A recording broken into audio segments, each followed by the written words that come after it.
Welcome to another edition of the Mr. Warren Hayes Show. I, of course, am Mr. Warren Hayes, and we are going to be talking about professional wrestling for a couple of hours here, as we usually do here on youtube.com/Mr. Warren Hayes, or on your favorite podcast application, wherever it is that you decide to lock in to whatever stuff I have to say.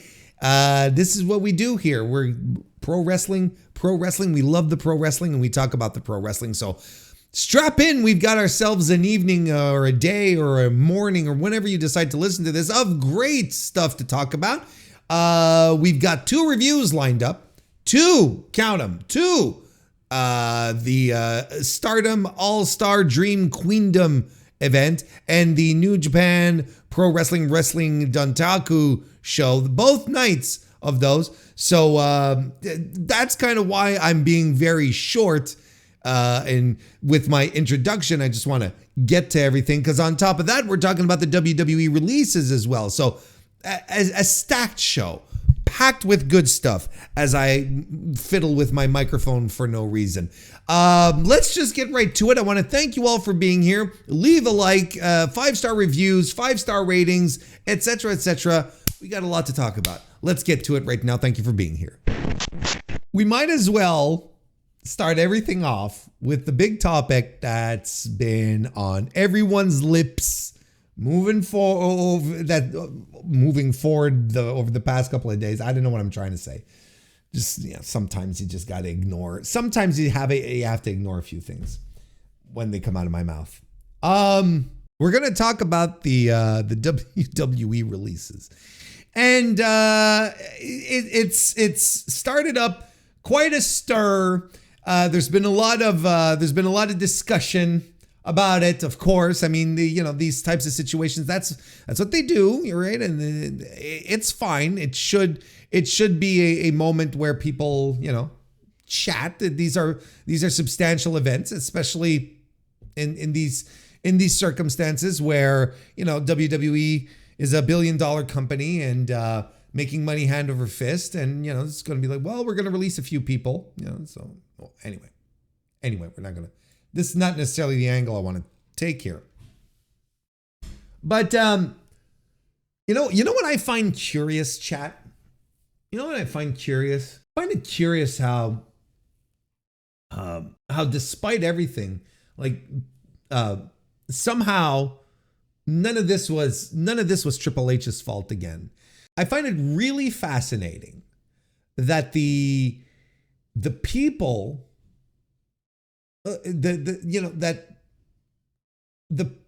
there's a bad WrestleMania that happens, and somehow it's not Triple H's fault. And now there's a bunch of people who get released, and somehow once again, it is not Triple H's fault. And I don't understand how anyone thinks that. Now, I in a lot of circumstances, I'd hand wave this kind of stuff and I say, oh, it's children. It's children who have no understanding about how the world works and have this an understanding that is very limited. So, they just want to raise shields for Papa H, who he loves the talent, right? He loves the talent. Like, despite the fact that he had once told, for instance, Tegan Knox that, they're going to look out for her, that WWE is always going to look out for her, someone else made the decision to fire. It couldn't have been Triple H making that decision. They're blaming TKO on this one. When it comes to WrestleMania, somehow it's The Rock's fault, even if WrestleMania was a stinker, somehow it's The Rock's fault, and you just can't make sense of that. So when it comes to the firings, somehow the firings are TKO's fault. It couldn't possibly be, Triple H bringing the hammer down. Somehow it makes sense in the minds of these people, and a lot of them adults.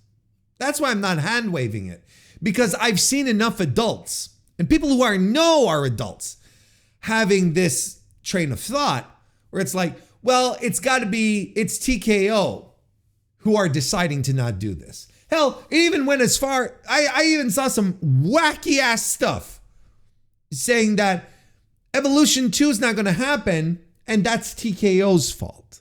People have no idea. People have no idea how corporate structures work. It's fascinating to think that, these grown human beings are like, nah, it's Ari Emanuel who decided to fire all these people. No, it's Ari Emanuel who's deciding to,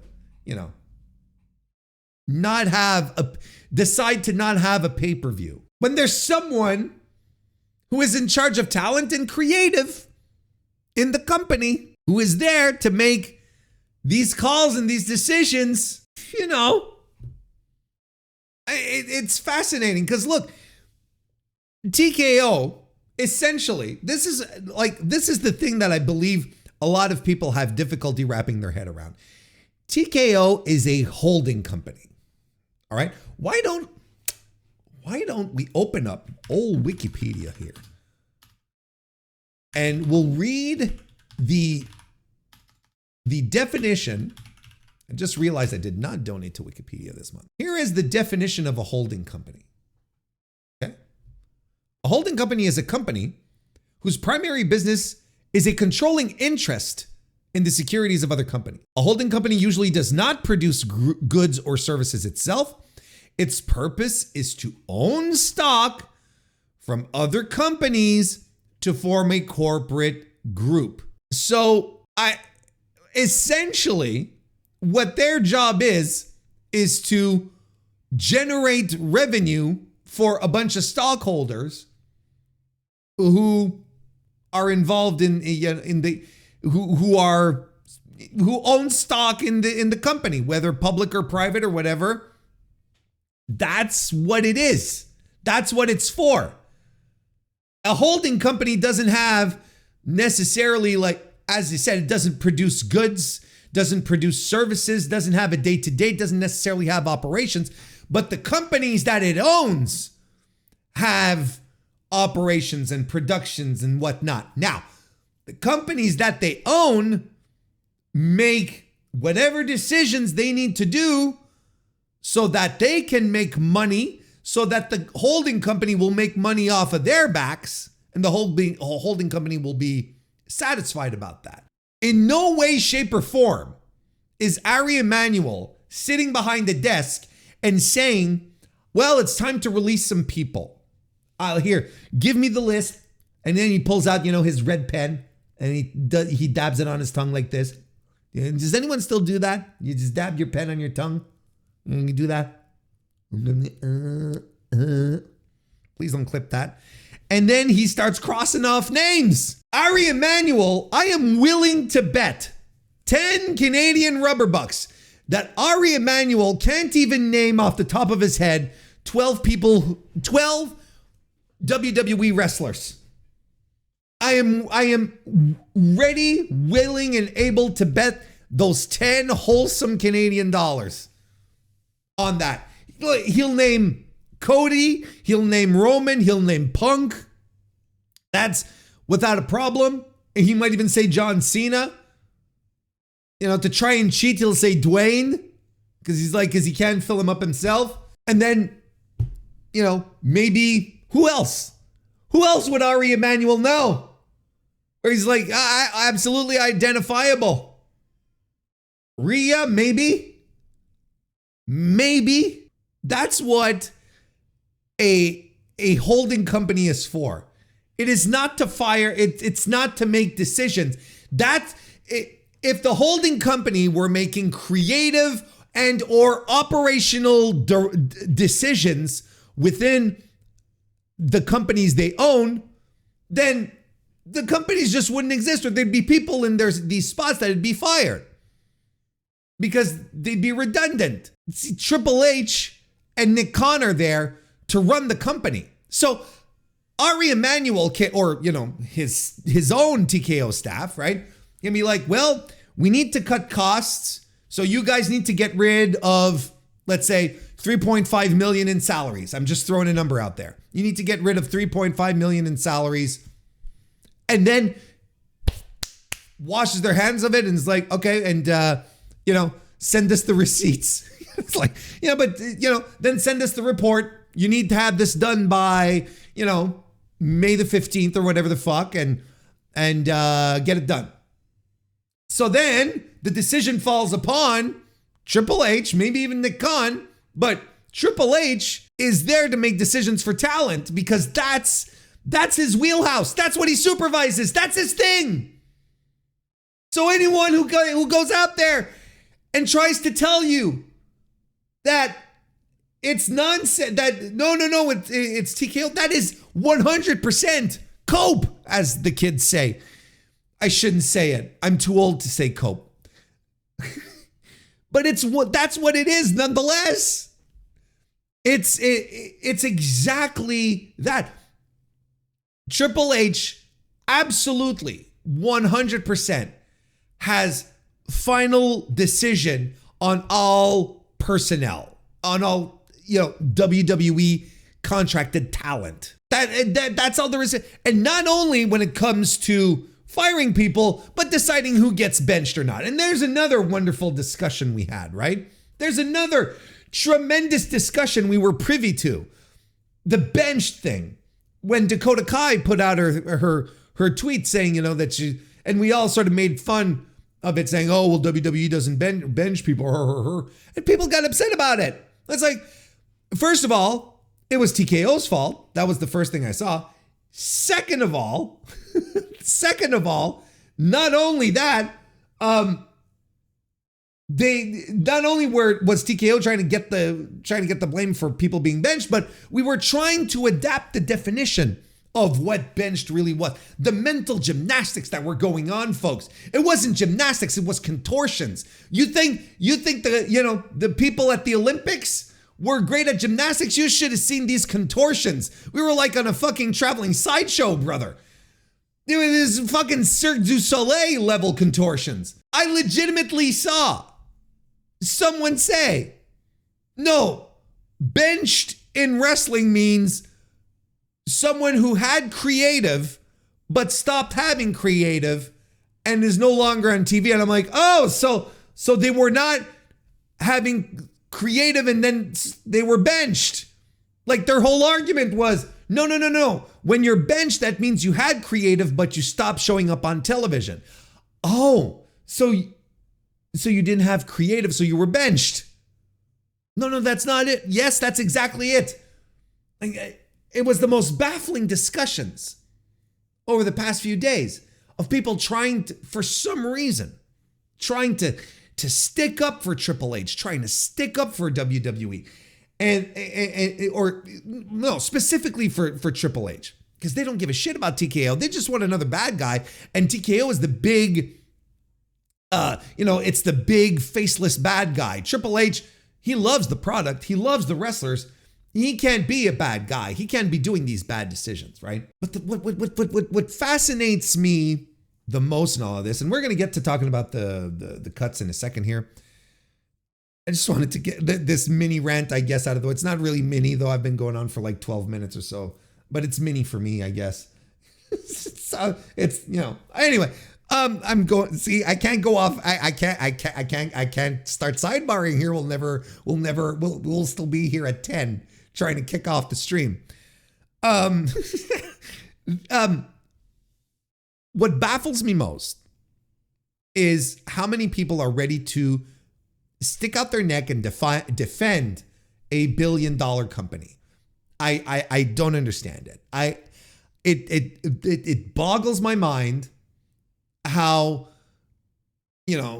people absolutely have to try and create justifications for shitty actions and stick up for people that they've never met, and more importantly, would never stick up for them. There's no way that anyone in WWE would ever stick up for, one of the little people, I guess to put it that way, because there's no reason to. They're just going to be like, no, it's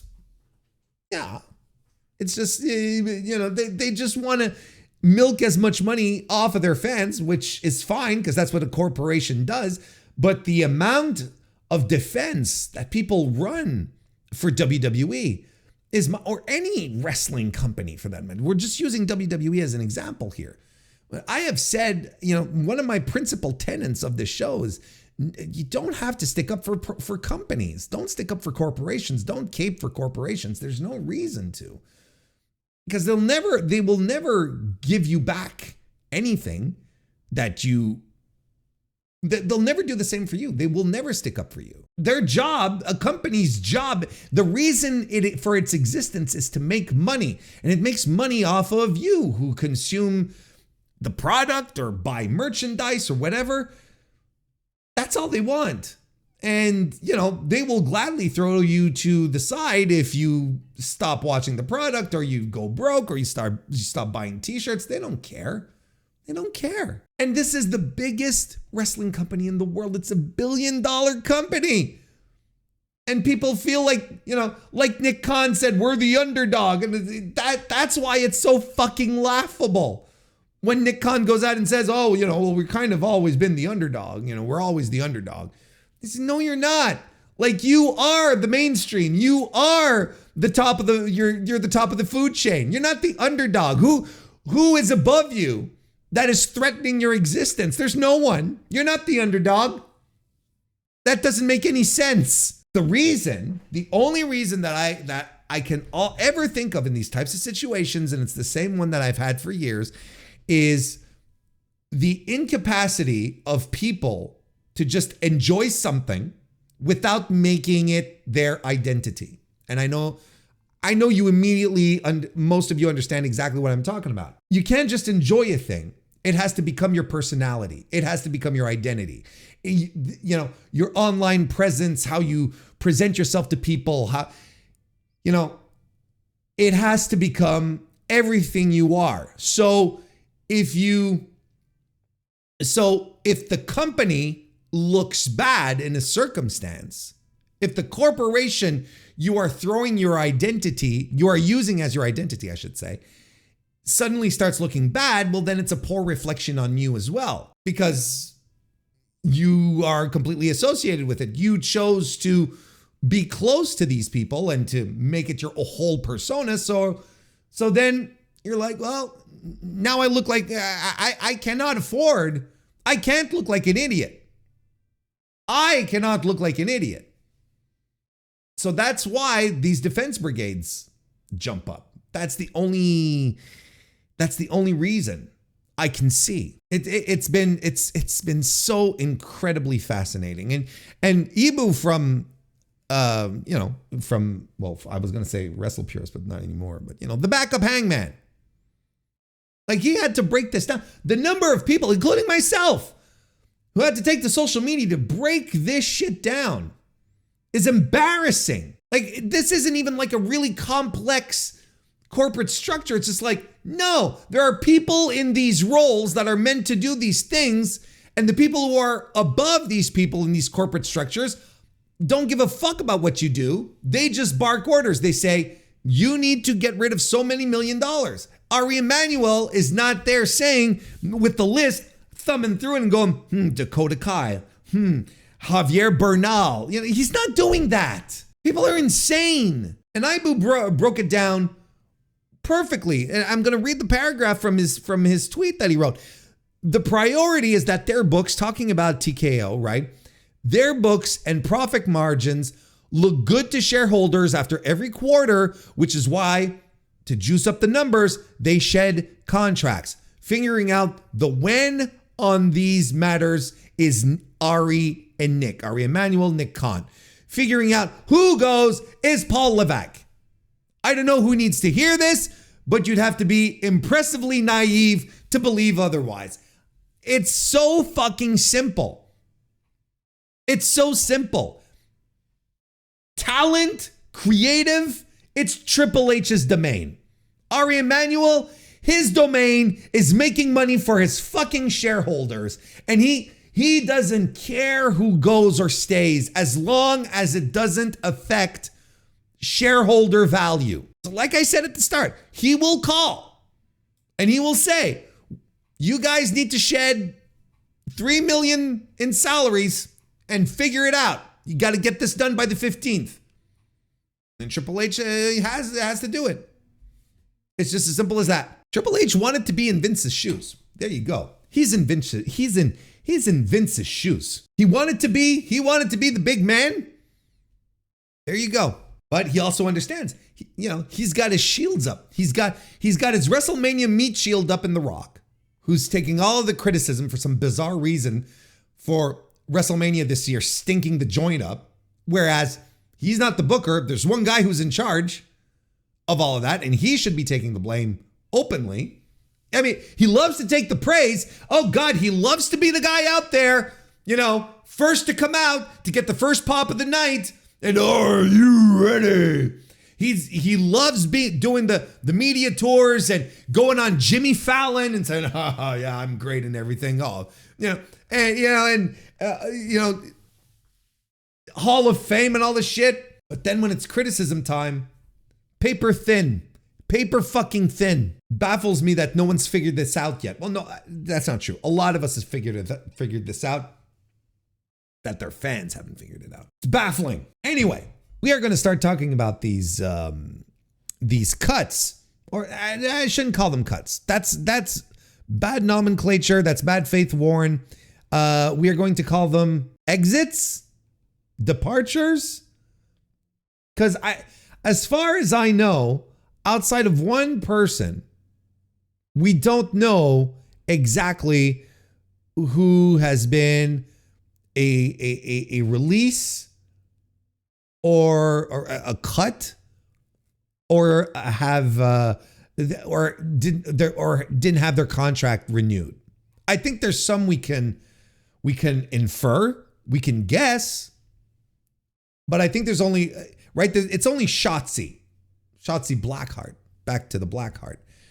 It's only Shotzi, right, who has that it's been confirmed that her contract will not be renewed. She said that herself. So she's not even technically gone from the company just yet. She's it's coming up, but down the road. Yeah, as far exits, let's call them exits. We'll do that. Was everyone else released? Do we know that? Because I'm just not sure. I'm just not sure. I haven't seen anything yet. I don't know if it's just like, I'd prefer to. I'm going to stick to the exit nomenclature because I'm not quite sure. Even though there's some people that you can infer. I think there you like there's a couple as we talk about them we'll be able to put one and one together. But yeah, let's go right ahead. Let's start with the one I think that generated the most shock and awe on the internet when this happened, and that would be Dakota Kai. Now, basically, what we're going to do here is we're going to run down give a bit of a few thoughts, and speculate on what's a good landing spot for them. What will be the next steps here? Or maybe in some circumstances, what would Warren do?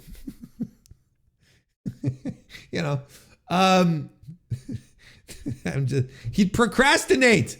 He'd start to, fire up a game of Baldur's Gate 3. So Dakota Kai. Let's start with Dakota Kai. I think she's probably the one that generated the most, like I said, the most shock and awe from these releases, these exits. She because just a couple of days ago, but a couple of days before the announcement, she was tweeting. It's like she was tweeting, "I miss wrestling. I miss you guys." Something to that effect. Wish I was there. Like she was boo-boo facing, very, very clearly. And turns out, well, I don't know if it was that did it or if it was in the cards. I couldn't tell you. I don't know. But she was removed once again from the WWE roster, right? Because they had fired her before, and now they did it once again. They brought her back to get rid of her. Now, Dakota Kai, when she did return, was included in Triple H's really first like signature angle, right? Which was the Damage Control baby. That when they debuted at SummerSlam, was it 2 years ago at this point? 3? And with Bayley and Io Sky, and people really liked it. And people thought it was a tremendous idea. And a lot of potential was present to create a unit, a stable of women in WWE that could just like run roughshod and, you know, just take over the division, which was what you kind of felt they were angling to do. But you'll recall Damage Control were in the, they started losing matches, and they were just losing matches all the time. They were in the women's tag team title tournament. I don't know if you remember that. And they kicked them out. They were eliminated like super early on, and they were just essentially just became J-Browns. All three of them really, with that, stopped having any kind of impact or apparently any kind of real interest from WWE fans as well. Kind of in the meantime, well, yeah, look, she's been at this for a while. She's a bit up there in age. She's injuries on top of injuries. Like, she's been injured multiple times. She's another one of these wrestlers whose knees are shot as well. Which is a shame, because, you know, you'd think that a wrestler who was really this talented would have had more opportunities before we got to this point. But for some reason, it was just not seen from management in WWE. And she was always kind of a non-factor in any booking plan she was involved in. And I know there's a huge contingent of online fans who are extremely supportive of Dakota Kai, but it's one of these circumstances where the online support does not translate onto television. Whenever she was on TV, she really just came across as, you know, another person on the roster, as opposed to whatever groundswell of support she had from the internet. So yeah, this is one that took a lot of people by surprise, but with the way she's been booked, and with the injuries piled on good and proper, I can't say I'm surprised. I don't know, Chad, if any of you were surprised when you heard about that. Like, I see, you know, talking, oh, this one hurts, so on and so on. Because look, Dakota Kai is extremely likable. She's an extremely likable person, and I always thought she had great babyface energy. And I've seen her have very good matches in NXT. I remember having her, I remember seeing her have an excellent match with Toni Storm in NXT UK in the women's NXT Championship tournament. She was fabulous. You know, you could, a few years ago, you could make a case for Dakota Kai being one of the best women out there in North America. I don't think this is the case anymore. And I don't think it's not due to her will for trying. I just think physically she probably can't keep up as well as she can. WWE hasn't exactly been giving her opportunities to shine. You know, people wanted her to win the women's Intercontinental title. I'm like, who cares? You know, it's like, it'll be such a great opportunity for her. It's like, it's a brand new belt. It doesn't mean anything. There's a 50-50 chance that within 3 years, WWE is going to trash it. And they'll just start ignoring it, you know? But, yeah, I mean, I can understand why she has these affinities with why she has these affinities with people online. Plus, on top of that, she's a Twitch streamer. She plays video games. Like, she's got that audience kind of cornered. I don't know. See, chat seems to agree. The one thing now that we ask ourselves is, what's next? What are the next steps? And this is a curious one, because if I'm Tony Khan, I think at the very least I bring her in, see how things go. And I'm not saying contract. I'm saying you bring her in for a couple of dates. You have her wrestle a few times, see how things go. As we like to say, you kick the tires on her, and you see how she holds up. I think her main issue that she has now are the injuries. I think that's the thing that's holding her back. That's ultimately going to be the thing that will keep her from having a big time contract no matter where she goes. Because who's going to want to invest into someone who just might, get injured on the drop of a hat and then be gone for months. That's the main issue that she's running into, which is a shame. Don't get me wrong, but I think that's also what's going to be mostly preventing a guy like Tony Khan from going, blindly all in on her, because I think there would be value in a Dakota Kai, but I don't know what kind of value there would have been, but right now I don't know if there is any solid value. I think it's more of a gamble than anything else. I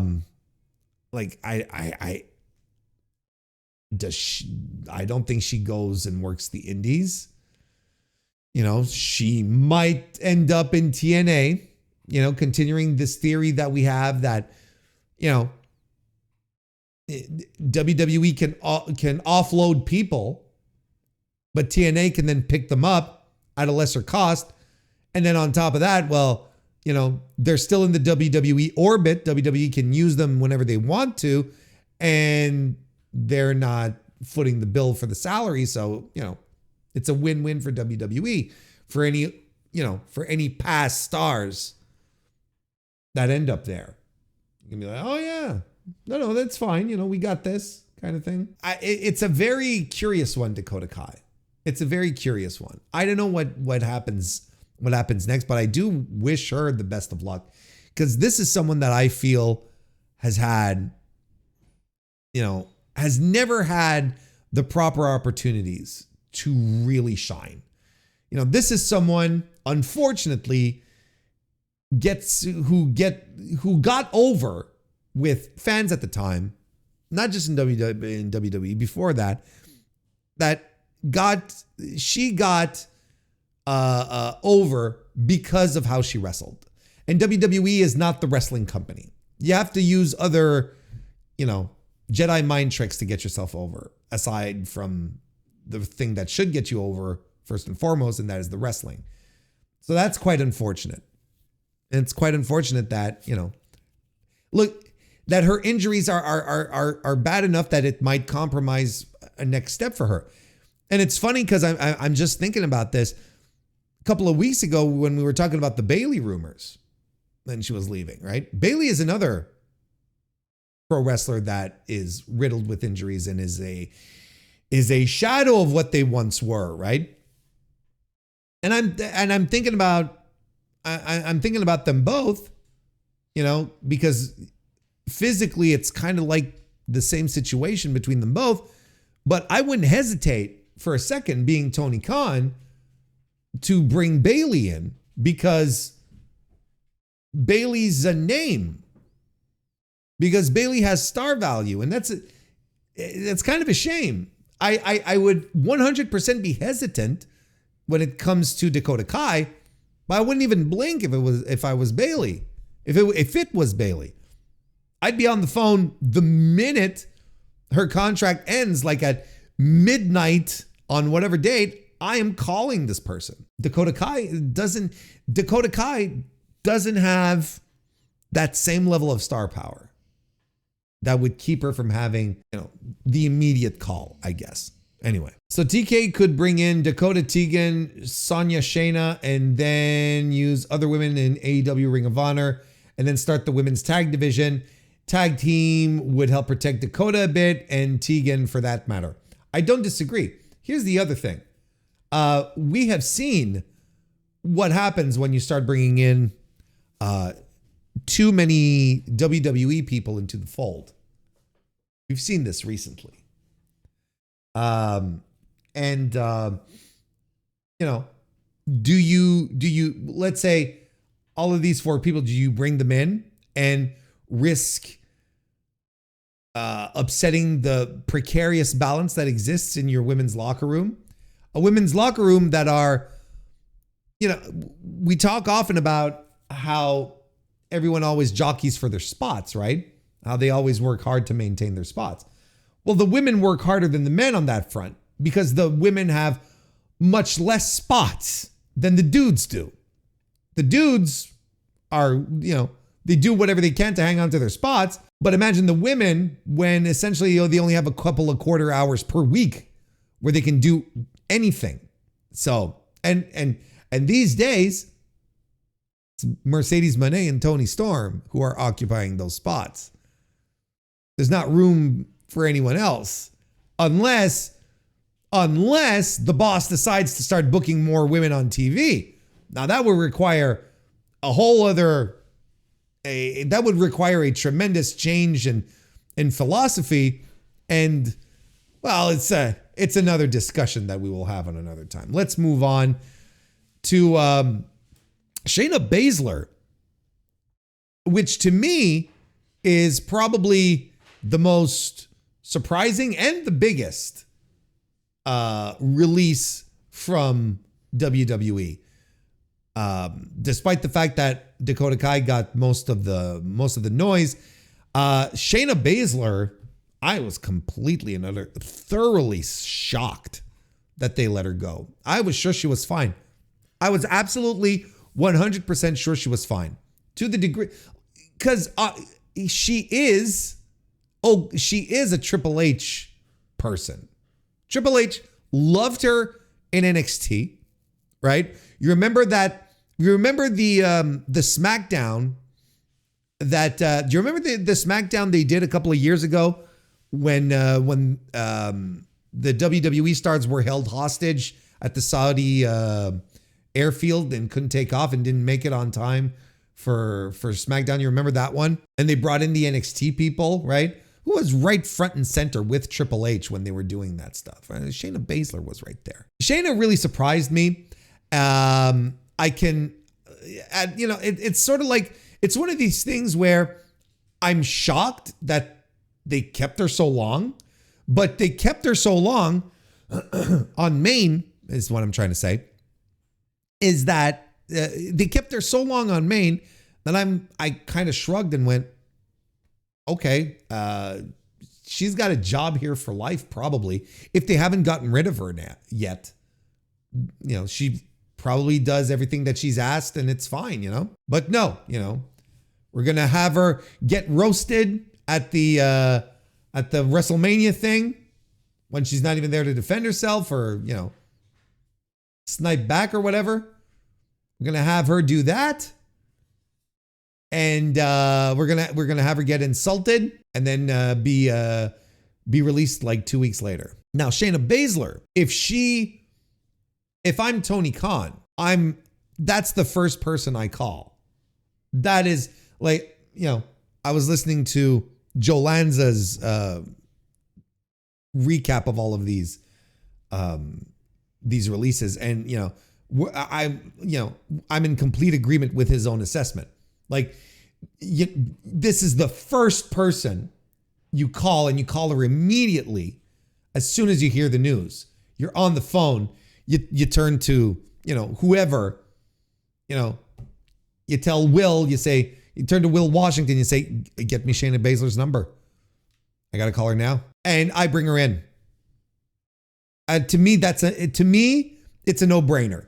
This is one that's a no-brainer. This is someone that comes in and will add a tremendous amount of depth to your roster and will deliver in ways that not a lot of other women on the roster can. I'm not talking necessarily about talent. I'm talking about style and what she can bring. She's different than anyone else that exists on the AEW roster, and would be extremely refreshing. And I even, and everyone's like, put her with the Death Riders. But, the real ones know that she goes with the Ops. And that gets really fucking cool. And then the Ops become so much more cool. They're already pretty cool. But then it really jacks up the cool level. Tell me that wouldn't be tremendous. I don't know what her plans are either. Maybe she comes across as one of these people who might also just be done. She's like, I did everything I could here. I did everything that needed to be done. Or maybe she's like, let's go try it over here. I don't see where else she'd fit. This is someone who could go to any promotion and have her rate be a little on the high side, and people will do what it is possible to try and bring them in. And she's not going to TNA. Shayna Baszler going to TNA, it's an awful fit. Terrible fit. They just hired back Indy Hartwell. Shayna Baszler versus Indy Hartwell? I mean, don't get me wrong. I'd love to see Shayna and Masha Slamovich. That'd be pretty rad. But there you go. That sort of wraps it up. I don't know what else. She could do. She'd hit her expiration date in TNA really, really quickly, is what I'm trying to say. It's not a good fit for her. MLW is not a good fit. No one here should go to NWA. I mean, she's the one out of all of these releases, she is the one that I feel strongest about sending to AEW. She is the one that I'm like, Tony, call her. I think she'd fit like a glove. Wouldn't be an issue. And then she can go backstage and, she can talk shit about Jade with Britt Baker. So it'll be a bonding experience. Go to Stardom. I don't know if she'd be a good fit. I don't see her. Not in this current incarnation of Stardom. I don't see it. I don't think she'd fit. And look, with all due respect, Shayna she's 40, she's in her 40s, right? She's got to be 43, something like that, right? Shayna, she's 44. With all due respect, she's not going off to be in the ring with 20-year-olds who, go 3 times as fast as she does and are still, rubber boned and extremely flexible and do all kinds of high flying wacky shit. She's not a good fit there. Anyway, let's go down this. Let's keep going down this list. I mean, those are the top 2 that really, really did surprise me. Shotzi Blackheart. We had talked about it last week, right? When I was actually saying last Thursday, when I was saying, it kind of feels like we're on the cusp of getting some releases. We were talking about that last Thursday, the day before, right? Another Warren W. Thank you. And we were talking about Shotzi's video that she posted on Twitter, where she was being very vague about what was going on. That she was going to, she lived through her dreams or whatever and was going to bounce back and she was going to be better than ever. And, I sort of interpreted as, I think she might be on the way out. Turns out she wasn't announced last Friday. It was revealed over the weekend that her contract was not renewed. So they are letting her contract expire. I guess this one is a bit of a surprise to me, but this is another circumstance where Shotzi, I think Shotzi had a lot of start and stop pushes, not unlike Shayna. Again, just because I think Vince didn't quite know what to do with her. And I think that ultimately ended up hurting her career tremendously.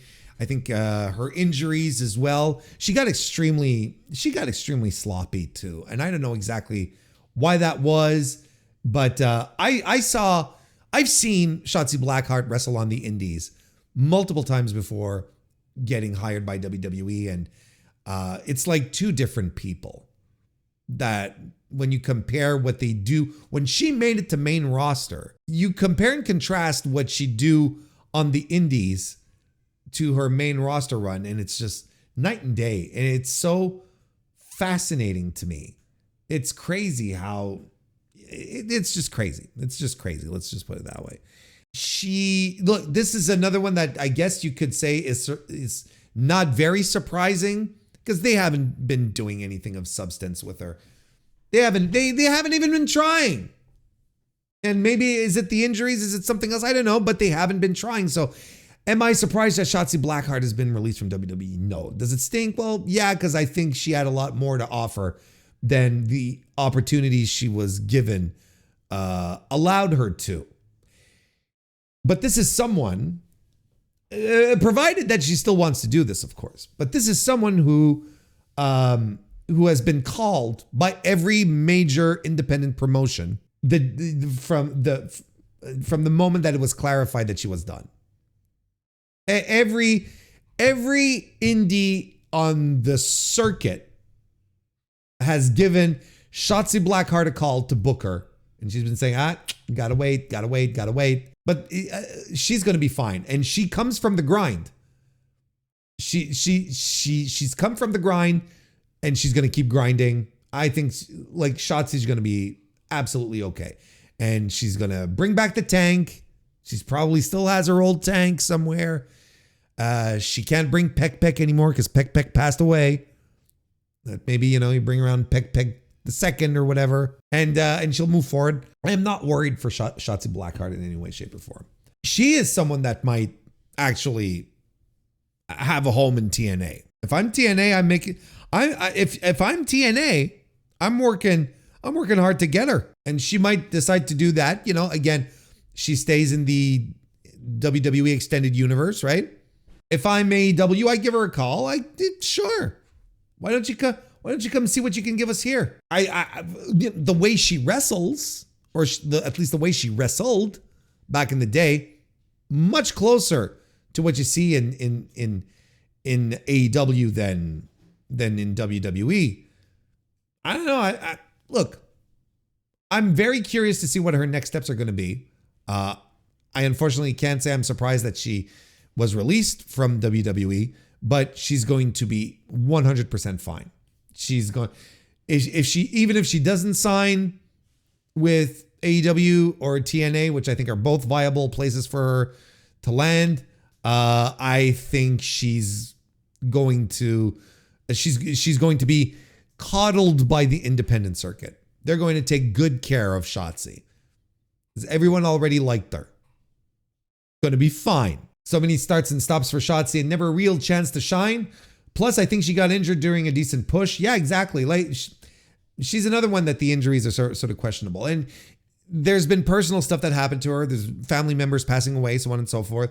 There's a lot of unfortunate circumstance, a very snake-bitten opportunity that she was given.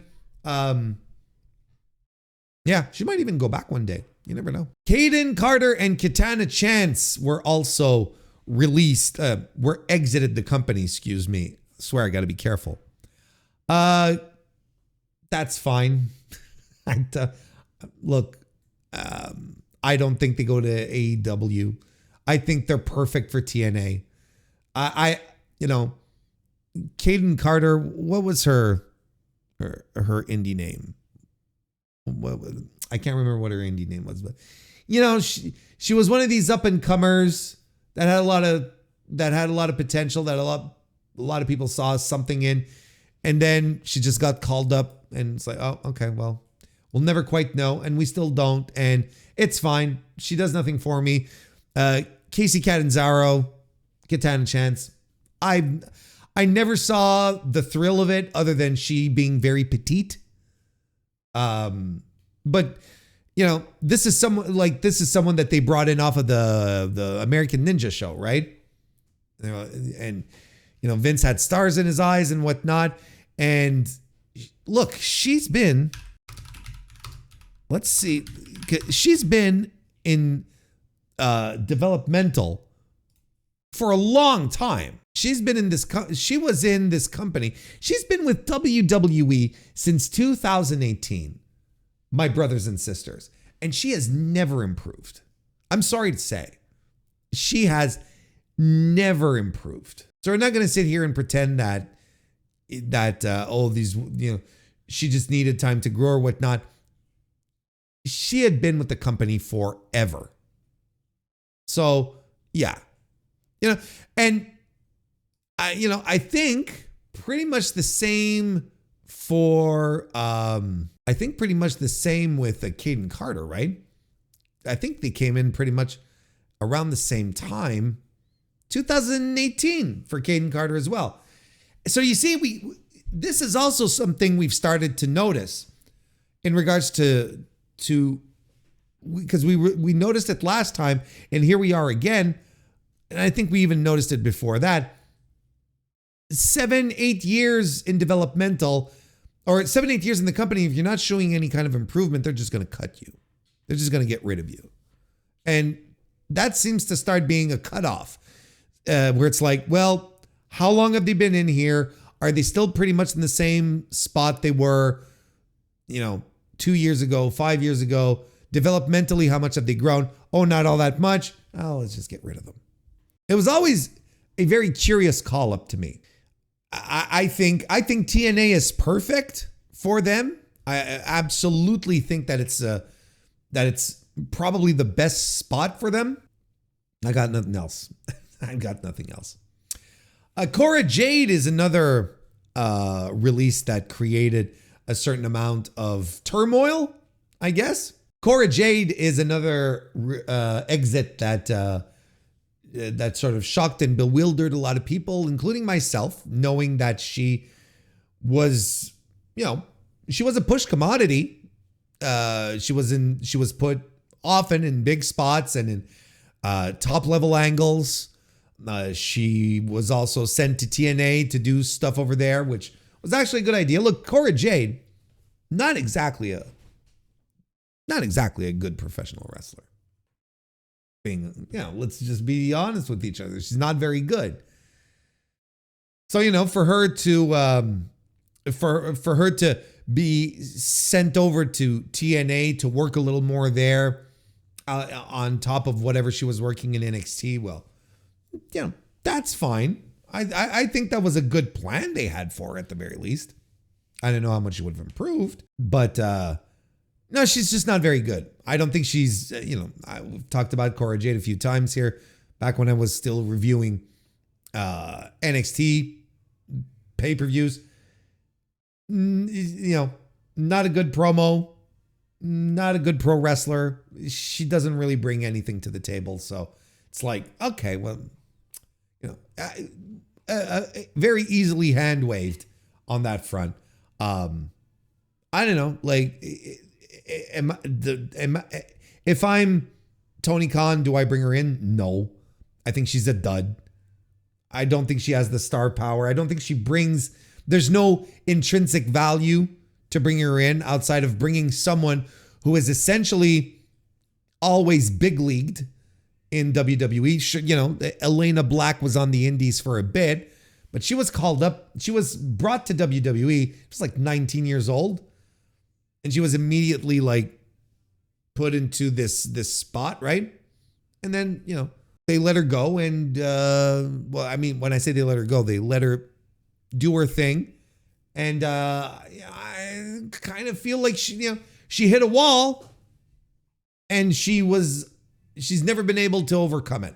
She's never been able to get over that wall. So whatever it is, there's To me, there's not much there. She's the kind of wrestler that would fit in perfectly in TNA. They would welcome her with open arms without a problem. Same with Gigi Dolan, or FKA Gigi Dolan, Priscilla Presley. Priscilla Presley was a wrestler who was just before she got signed to WWE, to NXT, she was doing quite good. She was improving rather spectacularly and was less dependent on doing gimmicks or shock. You know, she's the one who did the infamous tampon spot that made everyone lose their minds. What was that? Was it 2017, 2016, 2017, something like that? But she really, I thought she really started to improve. I haven't seen Gigi Dolan wrestle in a very long time because she was never or hardly ever wrestling on PLEs. So I don't know. I don't know what they, I don't know how she's been improving. I don't know what's next. I don't know. Well, of course I don't know what's next for her, but I think she's another good fit for TNA. No? I also think this is someone who, not unlike Shotzi, got a bunch of calls from indie promoters to bring her back in. Yeah.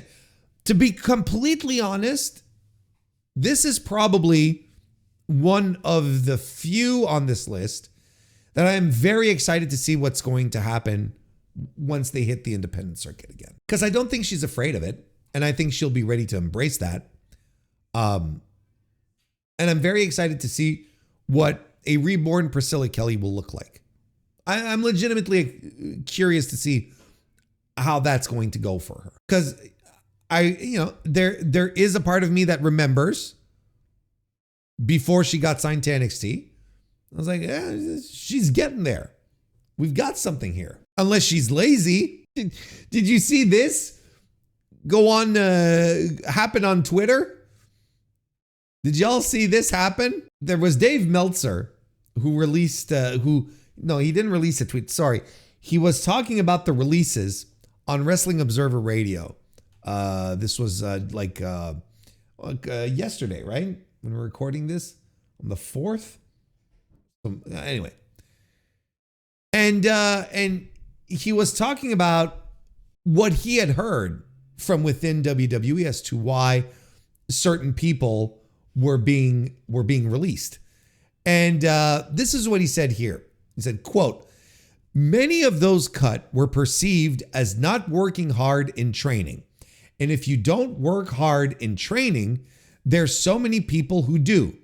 And at this point, if the feeling is you're not working hard in training, I saw the term lazy. The ones who are lazy are going to be gone, and the ones who didn't stand out are going to be gone." So this is essentially Dave saying what he heard. It's like, this is what people have been telling me. They've been saying, oh, well, we're letting go the people who aren't putting the effort in, people who are being lazy. He saw the word lazy being thrown around, so he used the word lazy. So this report that was shared drew the attention of both Priscilla Kelly and Elena Black. We might as well start calling them by their indie names again. And Priscilla Kelly was the first to react, and she said this: "When I wasn't traveling to work for either of the two companies I was working for, I trained very hard 3 to 4 days a week, bumping my ass off and doing cardio drills with one of the best / toughest coaches I've worked with, and worked out every single day with live events every other weekend. So yeah, I don't want to hear this LOL. The way my body feels says otherwise." Elena Black replied to this with the following: "This, plus can't forget having to go to my own gym outside of work after," and she puts in quotes, "strength and conditioning that wasn't doing anything for me other than get me body shamed by my bosses, co-workers, and fans. Smiley emoji. Crazy. Interesting. So they sort of took offense to this idea that they had been released or exited because they were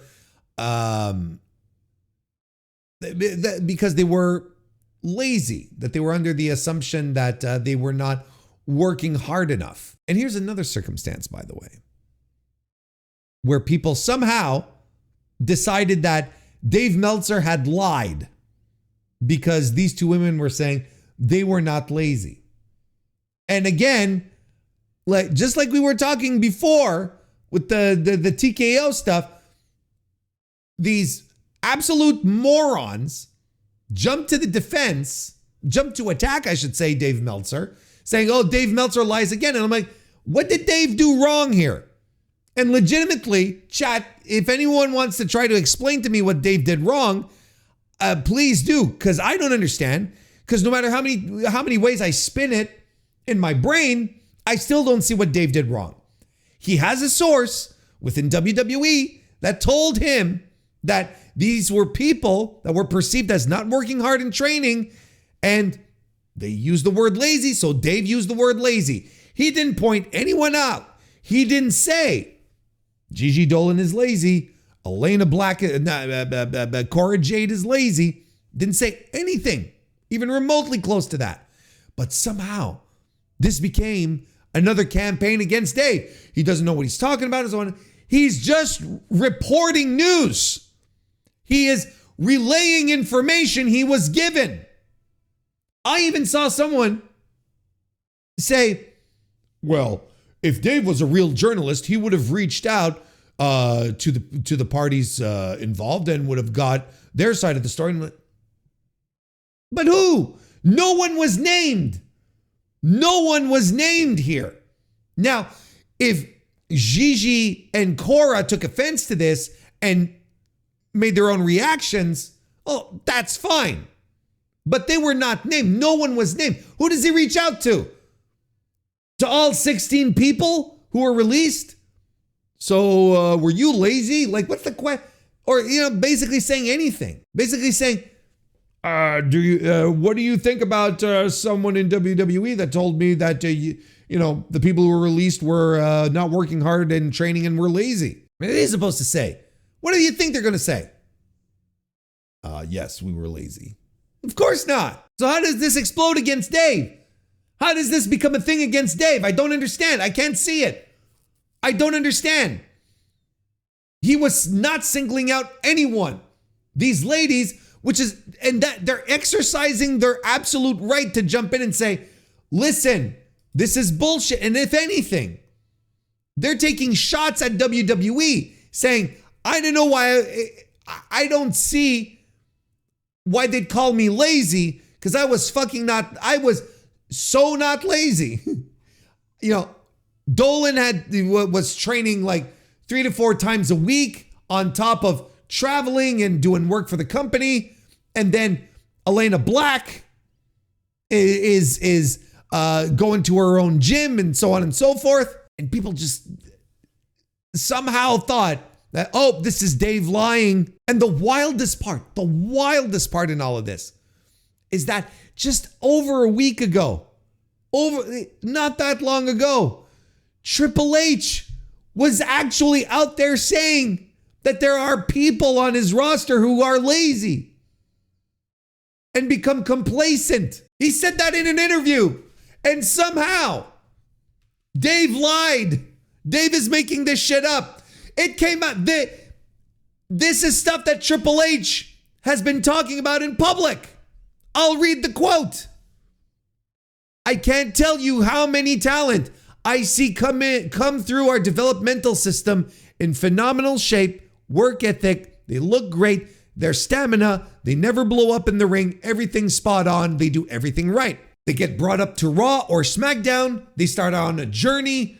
And in 6 months, I'm like, this guy, you can barely tell he's the same guy he was 6 months ago. Like, they get out of shape. They stop training so hard. Some of that's a learning curve of doing it on the road versus at the performance center and all those things. But like becoming complacent. I don't know what to tell you. The man himself said, I got people on this roster who are lazy. He didn't use the word lazy. He said complacent. Must have got some media training on that one. It's insane. It's legitimately insane. And yet somehow Dave is wrong. I don't understand anything here. You've got Triple H, the man himself saying, my talent, there's a lot of my talent that gets lazy. They release some people. Someone backstage in NXT tells Dave, yeah, we got rid of some people that we considered lazy. And somehow Dave is wrong? What is that? Like, I swear to God, the dumbest people who cannot read. It's a combination of things. Cannot read. WWE can do no wrong. And just plain old stupidity. All coming together in a perfect storm of idiocy. Of complete moronic buffoonery. It's nuts. So, I'd be upset if my employer released me and they backhanded say, oh, we're getting rid of people who are lazy. Because that's a tag that follows everyone that was released. Everyone that was released. Caden Carter, Shotzi, Dakota Kai. Oh, we got rid of people who were lazy. Oh, these are all of these people that were released they're all lazy. That's not a good thing. That's not a good thing. That's not a good thing to have. That's not a good reputation to have. It's like it's a terrible reputation to have, especially if you're about to hit the indies again, to be called lazy. That and unreliable. Like the Tates, right? The fuck were they called? The Tate brothers from Ring of Honor. Tony Khan called them unreliable. Not specifically, but painted the portrait. And that's why they decided to sue him. Because that's the kind of thing that can tank you as an independent wrestler. Because no booker wants to book people who are unreliable and won't show up, won't make the date. Anyway, I think when it comes, so circle back real quick. Cora Jade, I think, is more than welcome to go back to head on over to TNA. Although she'll probably work the indies. She was part of that scene. Priscilla Kelly will be welcomed with open arms, not unlike Shotzi, I believe. I wouldn't necessarily give them a call when it comes to, if I'm Tony Khan, I don't think I give either a call, quite frankly. I don't know. You see how things go, but not immediately. Priscilla Kelly was courted by AEW back in the day, and she turned AEW down. Braun Strowman was also released. Again, this is another one where I'm not really surprised. They haven't been doing jack shit with Braun. Like they haven't been doing anything with Braun, and his job now is to get injured. Like that's essentially what happens. And I'm look, they fired him. They hired him back to fire him again. Oh, we say fired. We don't know. But they fired him last time, for sure. Now it's not quite clear. But you bring him back to get rid of him again, and you're ready for. I don't know. So essentially, it's Braun Strowman. What were you gonna do in the first place? It's fine. Like Braun Strowman peaked years ago, and we're done, right? He peaked years ago, and there was nothing else to squeeze out of the guy. Whatever mystique he had was gone when he started feuding, but particularly when he started feuding with Bray Wyatt. Now he's officially injury prone. That's the most you can get out of this guy. Who else is gone? The Gallus boys, Joe Coffey, Mark Coffey, and Wolfgang. Wolfgang officially ending the streak for the longest tenured professional wrestler that has you say who? I mean, look, they're gonna go back to the UK. They're gonna go back to the UK, and they'll be fine. They'll go wrestle in the. They'll go wrestle in the scraps of the. They'll go wrestle in the remains of the scene that they left behind. I'm surprised because I feel like Joe Coffey was very much a little Triple H. And I always figured that, Triple H is keeping him around because he sees himself in him. Guess not enough. Eddie Thorpe has also been released, has also exited the company. The former Carl Fredericks from the New Japan Dojo, a guy who was just chock full of promise that the company adored, that they were ready to strap a rocket to. This is a guy who was lined up for a push, but they keep him out of the G1 that 1 year. And he took very personal offense to that. And he hit the bricks. Got an offer from Orlando and decided to take up on that.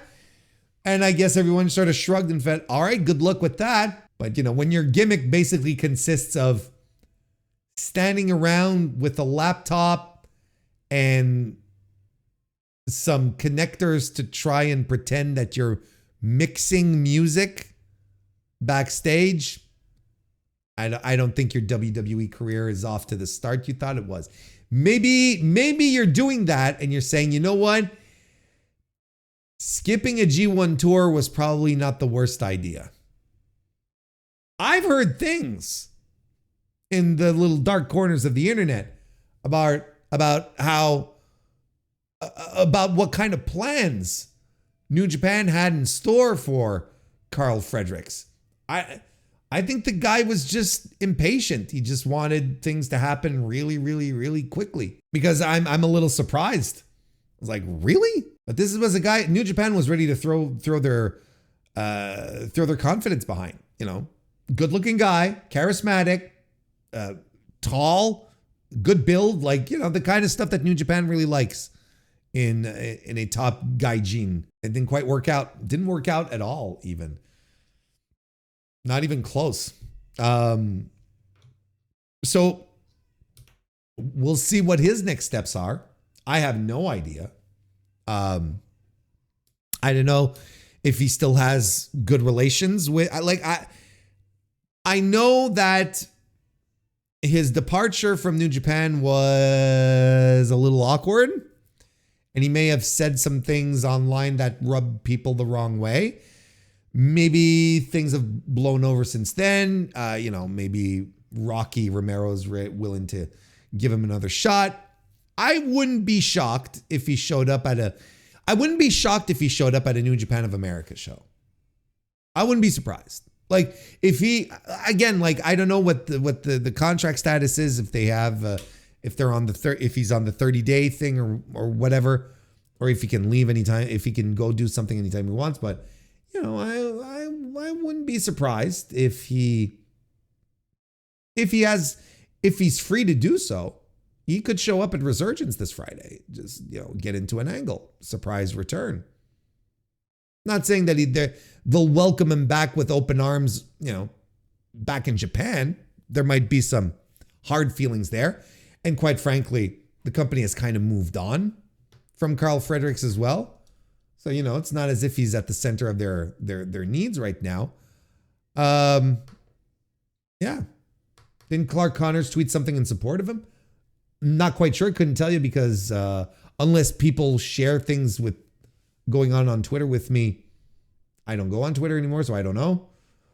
I didn't see any Clark Connor tweets, but I will believe you, big man, because I do. Because you've never given me a reason to not believe when you drop stuff in here, unlike other people in the chat. But again, it's not surprising. They came up together. They're the same class. They were buddies. They're the Clark said he was his dog for real. Well, there you go. I'm not surprised because they're part of the same class. They came up together, in the dojo. They were pals. I'm not surprised if he'd stick up with them. For him. Shibata was sore. Shibata's not there anymore. Like I said, maybe things have blown over. You never know. We'll see what happens with the return of DJ Carl. Riley Osborne also has exited the company.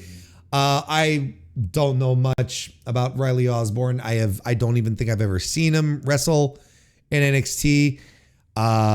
all I've seen him do is that dumb teenage crush angle with Thea Hale with the Chase U nonsense, where it's like, oh, do you want to come to the prom with me or whatever the fuck, you know?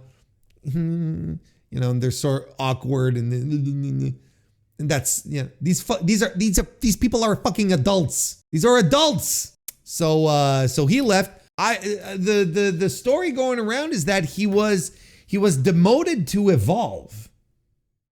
And he said, I don't want to do Evolve. So they said, all right, pal, hit the bricks. And he said, fine, I'll hit the bricks. I'm not doing Evolve. Good for him. Good for him. Because this is a guy who was wrestling on the UK scene, right? Riley Osborne. And then, I think he was even in NXT UK and was kept during the transfer or something like that. He's like, no, I'm not doing Evolve. I'm fine. I don't need to do this stupid developmental bullshit. Maybe that's not what he said exactly, but to me, that's what it comes off across, and good for him. This is a guy who is going to go back to the UK and he's going to be booked everywhere. Like, he's going to be fine. I don't know what kind of work he can get in America right now because, because like we said, like it's said here, very generic flippy guy. I think this is a guy who will be absolutely fine if he gets booked in the UK. I think that he should go back to his stomping grounds. I mean, I could see opportunities for him in Japan as well. You run a couple of tours. Maybe Noah would gladly have him in. This is a guy I don't think his career is over by any stretch. I think he's going to have to make a name for himself outside of North America. And then maybe circle back, but as it stands right now, I don't think. Yeah, he's just typical. Agreed. Jakara Jackson and Oro Mensah are also gone. These were people that were in the Meta 4 group that apparently was the greatest stable of all time until half of them got released or left the company. Yeah, I thought Oro Mensah had things like he's been doing this for a while too.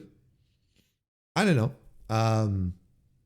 This is a guy that, I'll keep an eye on just out of curiosity to see what's next.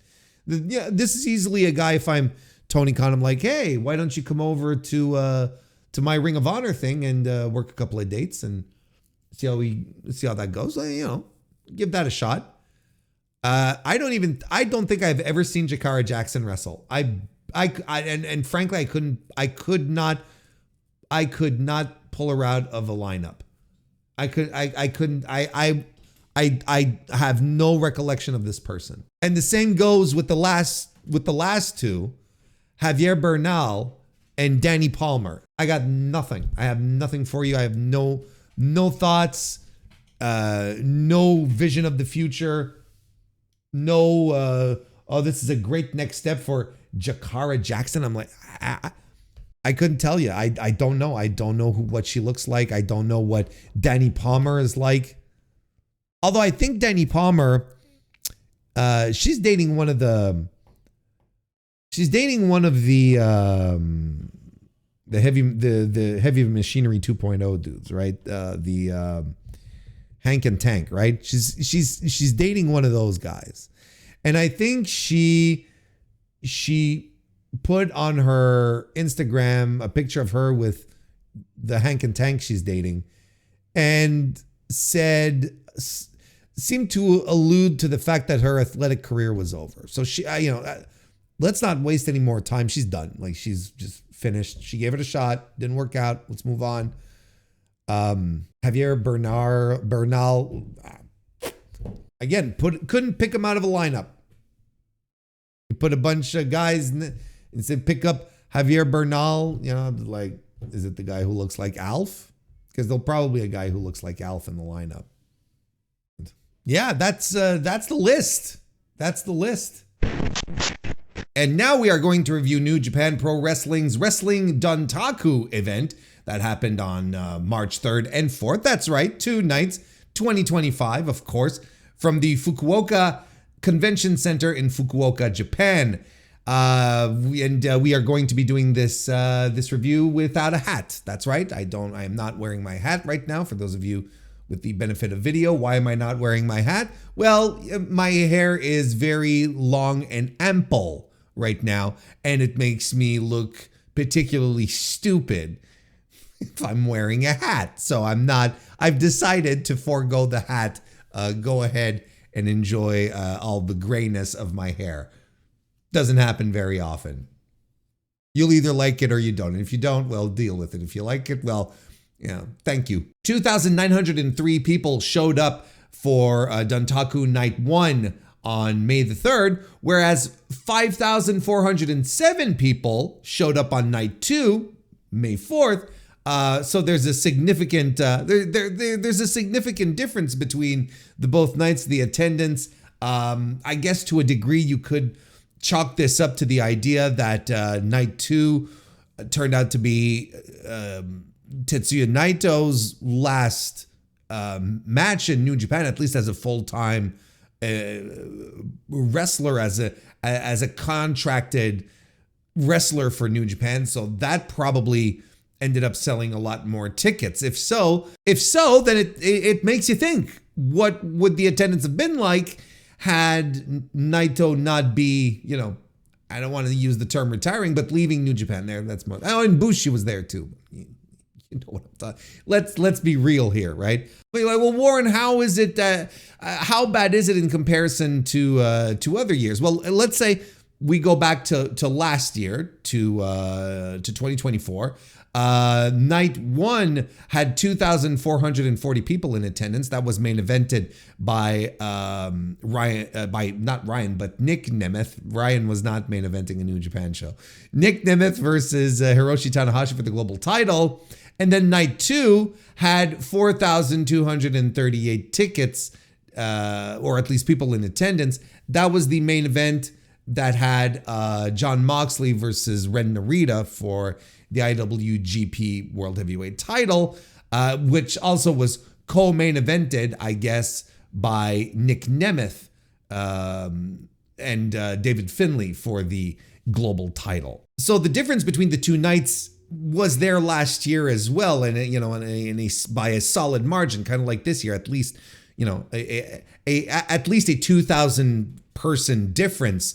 That kind of discrepancy, or at least split, was also present even in days where New Japan was doing a lot better and drawing more people naturally. If we go back to 2019 for Dontaku, Night 1 had 4,000 people in attendance, whereas Night 2 had 6,105 people in attendance. And in case you're curious, the main event of Dontaku Night 1 in 2019 was Taiji Ishimori versus Dragon Lee. Feels like eons ago, but nonetheless. And the main event for Night 2 was Kazuchika Okada versus Sonata. So that's kind of, the pattern is still there nonetheless. I still think the Naito departure did provide a bump, but nonetheless, the trend is still there. Like you can still observe the trend of Night 1 of Dontaku doing not as good as Night 2, and Night 2 is like easily 2,000 people more, right? So overall, year over year, Dontaku 2025 did better than Dontaku 2024. Now, if you think about what about other events that New Japan has held in the Fukuoka Convention Center, well, without going too deep on going down year after year after year, especially since we're just chit-chatting here and trying to get a sense of how things perform usually. Well, in 2024, last year, outside of Dontaku, New Japan ran the convention center twice. During the G1, actually, they ran Night 6, which was on July 28th, that attracted 1,780 people, and Night 7, which was the very next day, July 29, and that attracted pretty much the same thing, 1,757 people.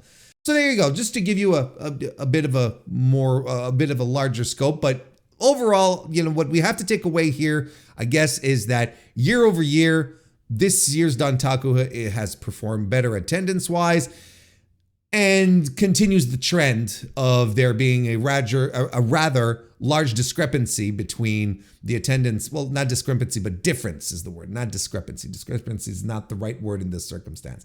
But there's a rather large difference in attendance between night 1 and night 2.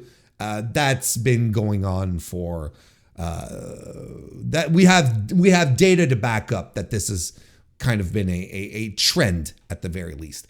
The trend for these shows here, if we want to talk about quality now, I thought these were good shows.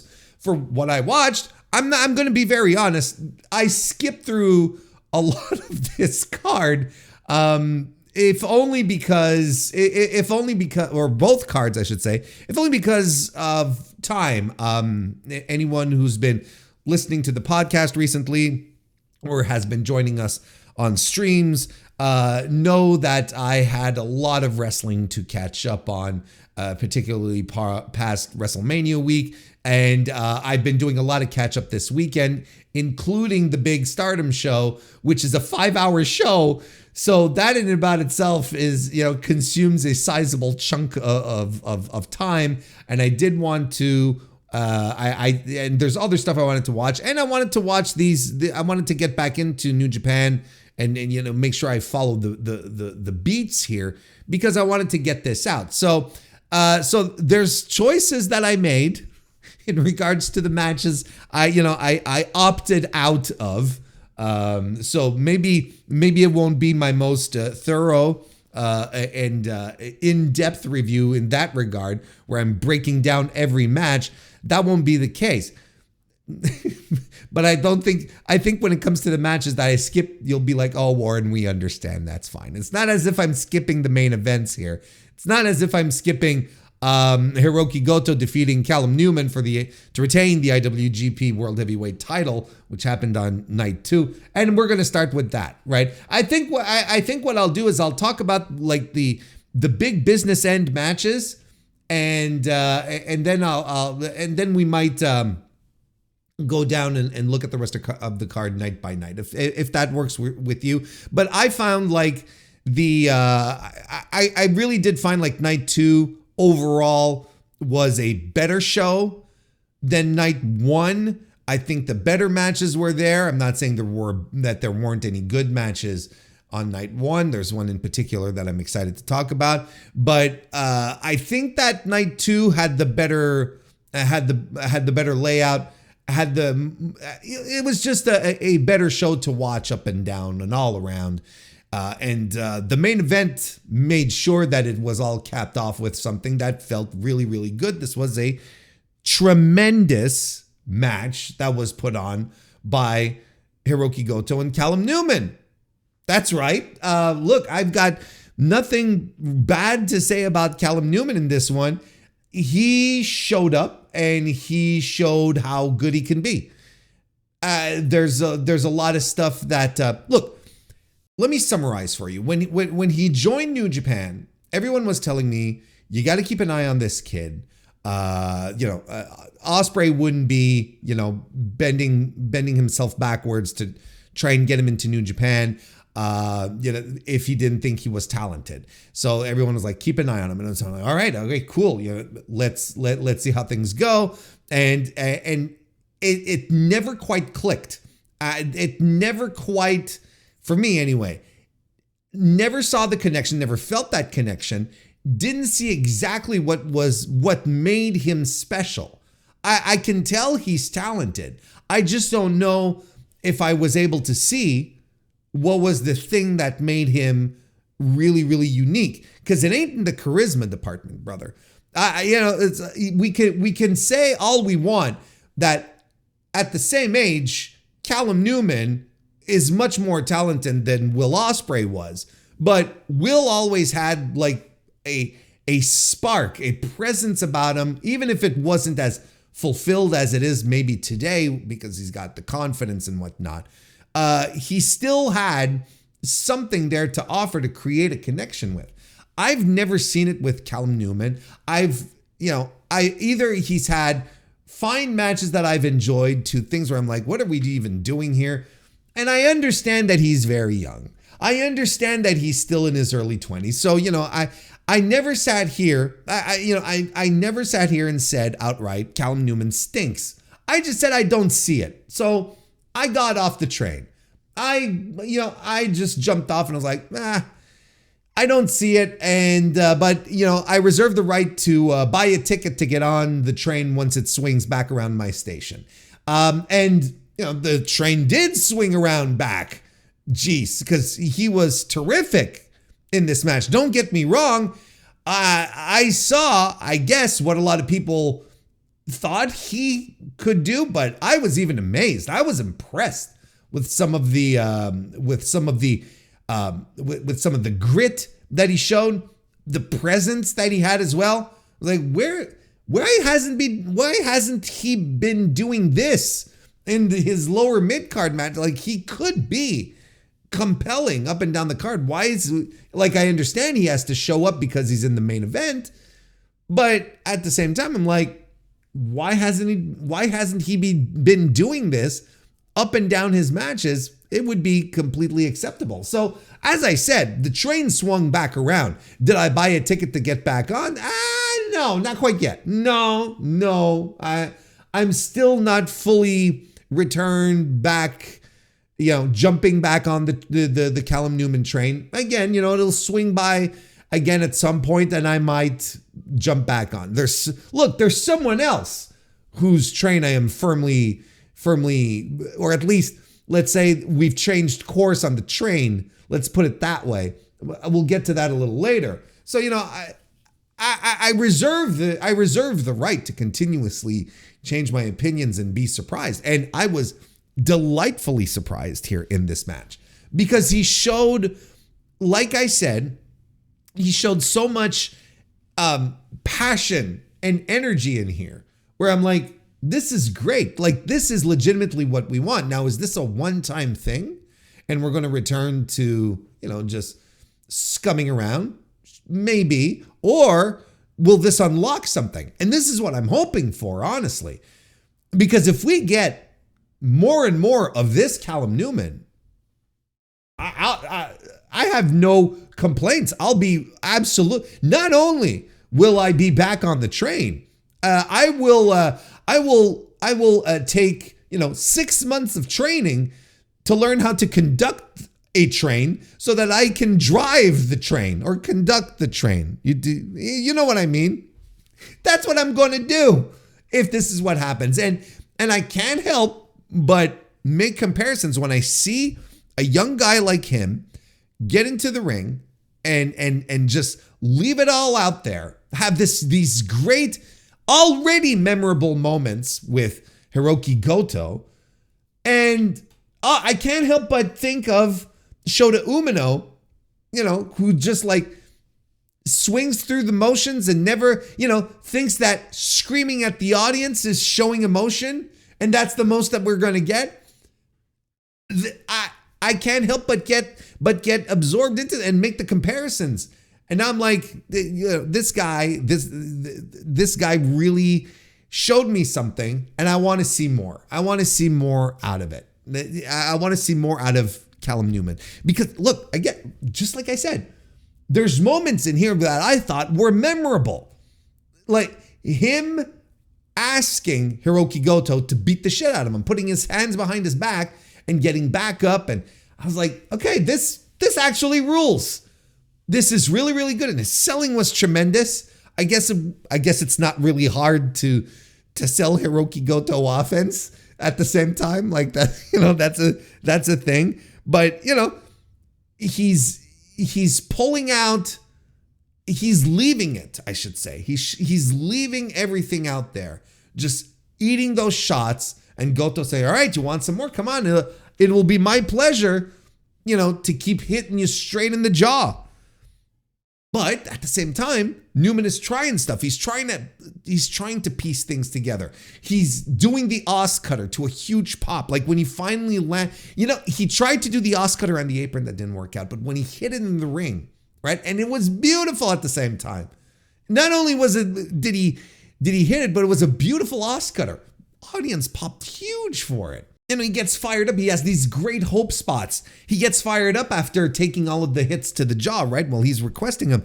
And he lands a German suplex and a roundhouse, but Goto gets him with a GTW, right? And he's doing his own, he's doing Rainmakers. He does the firebolt gimmick. And and Goto at the same time, he's kicking out of everything. Like, he's just kicking out of everything. And commentary is going nuts. Like, commentary here did a spectacular job, at putting everything together, at making this story complete, harkening back to Shinsuke Nakamura winning the IWGP heavyweight title, and how Callum would be the youngest, since then he'd be the youngest, and making us believe that it was going to happen, and not in the cheap way where, someone lands a blue thunder bomb, and then Walker Stewart or any commentator would say, "Oh, we've got a new champ. 1, 2, no." Like, never in that end. Like, they themselves, Charlton and Walker, were conveying such fantastic emotion in that as well. Like, they were believing it. They were buying into it. So they made me believe that this might actually happen. Although I was convinced it wasn't going to happen, but they did a good job to get me invested in the match. How about that? They did a really, really good job, because look, there was no way Callum Newman was going to win this title, right? Not with Hiroki Goto being who he is, and a popular champion who has currently a solid track record for drawing. It's like 0 cents. Would have made 0 cents. But man, is the crowd alive for this. And the crowd is into it. And they're chanting Goto's name. They're chanting Newman's name. They're into this match. Goto lands a Rainmaker of his own. Headbutts and a Shotenkai by Goto. And listen, Newman, he tries his best to avoid the GTR. He's in the position. He's trying to, not let things overcome him. But he can't. He has to let go. And Goto lands the GTR for the win. No, I mean, look, this was fantastic. It was fantastic, and it really was. It was a well-told story about the vet and the new kid, right? But without, where you felt like class was in session. You felt like Goto was teaching this kid a lesson, but wasn't walking the dog with him either, because this also served to establish Newman as a guy who can potentially be a guy in this company. It was a, this term gets thrown out around a lot, but this was meant to be a star-making performance, and I think they delivered when it comes to that. So it's not one of these where the veteran runs through the young upstart. No, the young upstart was ready, and the young upstart has grit, and the young upstart wanted it really, really bad. But the young upstart has a ways to go before he's even remotely on the level of this seasoned veteran who has himself been working decades to be in this spot. He's got a long ways to go before he reaches this spot here.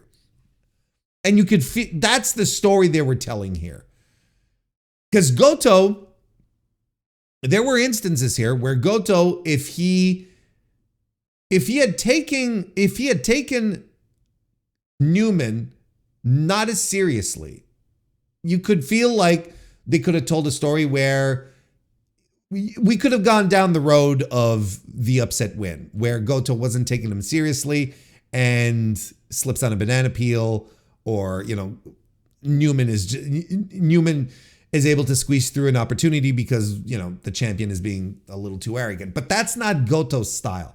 Goto's style is not about being arrogant. It's about the fight. It's about wrestling.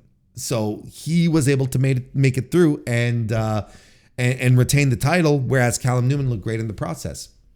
I thought this match rocked. I thought it was tremendous. You have to think right now that Hiroki Goto is the best world champion in professional wrestling today. And, you know, I'm basing this on the stuff that I watch. There's some, look, and I can entertain arguments. You know, if you want to talk about Saya Kamitani, all right, okay. You know, if you want to, look, I know he's not champion anymore, but if you wanted to talk about Cody, we could have a chat about Cody, you know. But I don't see many people out there who have this combination of authenticity and popularity that generates into a real feeling of attachment to a champion. You know, like Goto doesn't come across as a phony at all, you know? And I think in pro wrestling, sometimes that can be difficult for wrestlers, but he comes across so authentic because the story they told was since the New Japan Cup last year was exactly that. It was a story that so grounded and real and resonated with people, both in Japan and in North America as well. I think North American fans are invested in Goto. We know the Japanese fans are. You know, it's just something that resonates. And when you see him wrestle in a way that not a lot of guys left in the company do, because he's from that golden era of the mid 2000 teens, right? I think there's something that feels comfortable about it. And it's not even like an homage. He still works the way, it's not an homage because he's working hard, because he's still at the top of his game. He's not trying, he's not doing things for the nostalgic aspect of it. No, it all comes together and it still works. And I think the spot that he has right now to be the bar that everyone under him should try to achieve, I should say, when it comes to their work, I think it's plausible. I think it's a good and makes sense. You know, kind of a gatekeeper to a degree. The more his reign moves on, the more I sort of look at it and say, okay, well, maybe this is the whole undercurrent, right?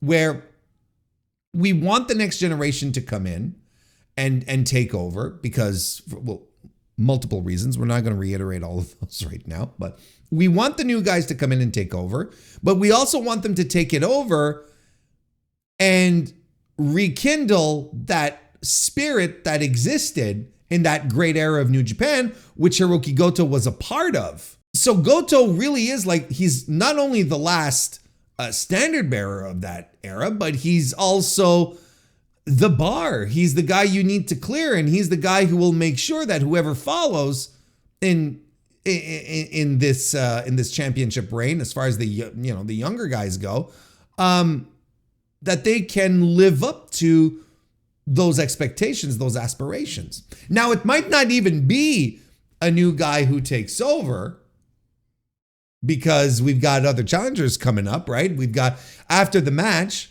as is tradition, in the post-match promos, Zack Sabre Jr. came out to challenge Goto next, but then Shingo Takagi came out as well to be like, hey, I also want to be in this conversation. And the way things played out, we are going to get Zack Sabre Jr. at Resurgence, which is going to be this upcoming Friday, and then Shingo said, I'll take next on whoever wins, which will probably be Dominion in June. And I'm completely okay with that, don't get me wrong. But maybe, like, it could be that everything I just said might just be invalidated. Like, okay, I don't think Zack is winning the title at Resurgence. Weirder things have happened. Weirder things have happened, but I don't think he's winning the title. And look, we'll talk about it as we get closer, But I can make a case for Shingo Takagi winning the title. I can make a case for Shingo winning. Going back to the pandemic era, Shingo title run, his solid work within the company, like he's a loyal guy who has done tremendous work. And look, he said it himself. I think my faction is done now. I think LIJ doesn't exist anymore. So you want to keep. There's an advantage to keeping Shingo strong. Just like you can make an argument to me to say Shingo will never sniff a world championship again in this company, and I'm like, I agree. But you could make you can make an argument for Shingo winning as well. So if we're going with Shingo at Dominion, then all the stuff I just said about the young guys just goes, it's thrown out the window. And I'm a big Shingo guy, don't get me wrong, but I do see the advantage. I 100% see the advantage of keeping the title on Hiroki Goto for a long time because he's driving business to the company. He's just driving business. So, I mean, and that's really like the cherry on top of this Hiroki Goto run, which, has fan support. It feels good. His matches are always excellent on top of that.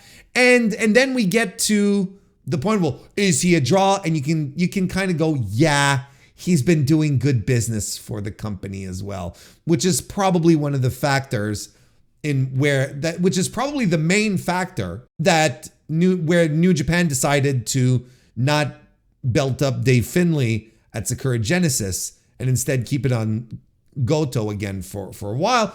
And they should. I mean, look, if he's drawing money, and he's having excellent matches in the meantime, keep the belt on him for as long as you need. It makes sense, right? Your fans will let you know when they're sick of him, but they're not sick of him yet.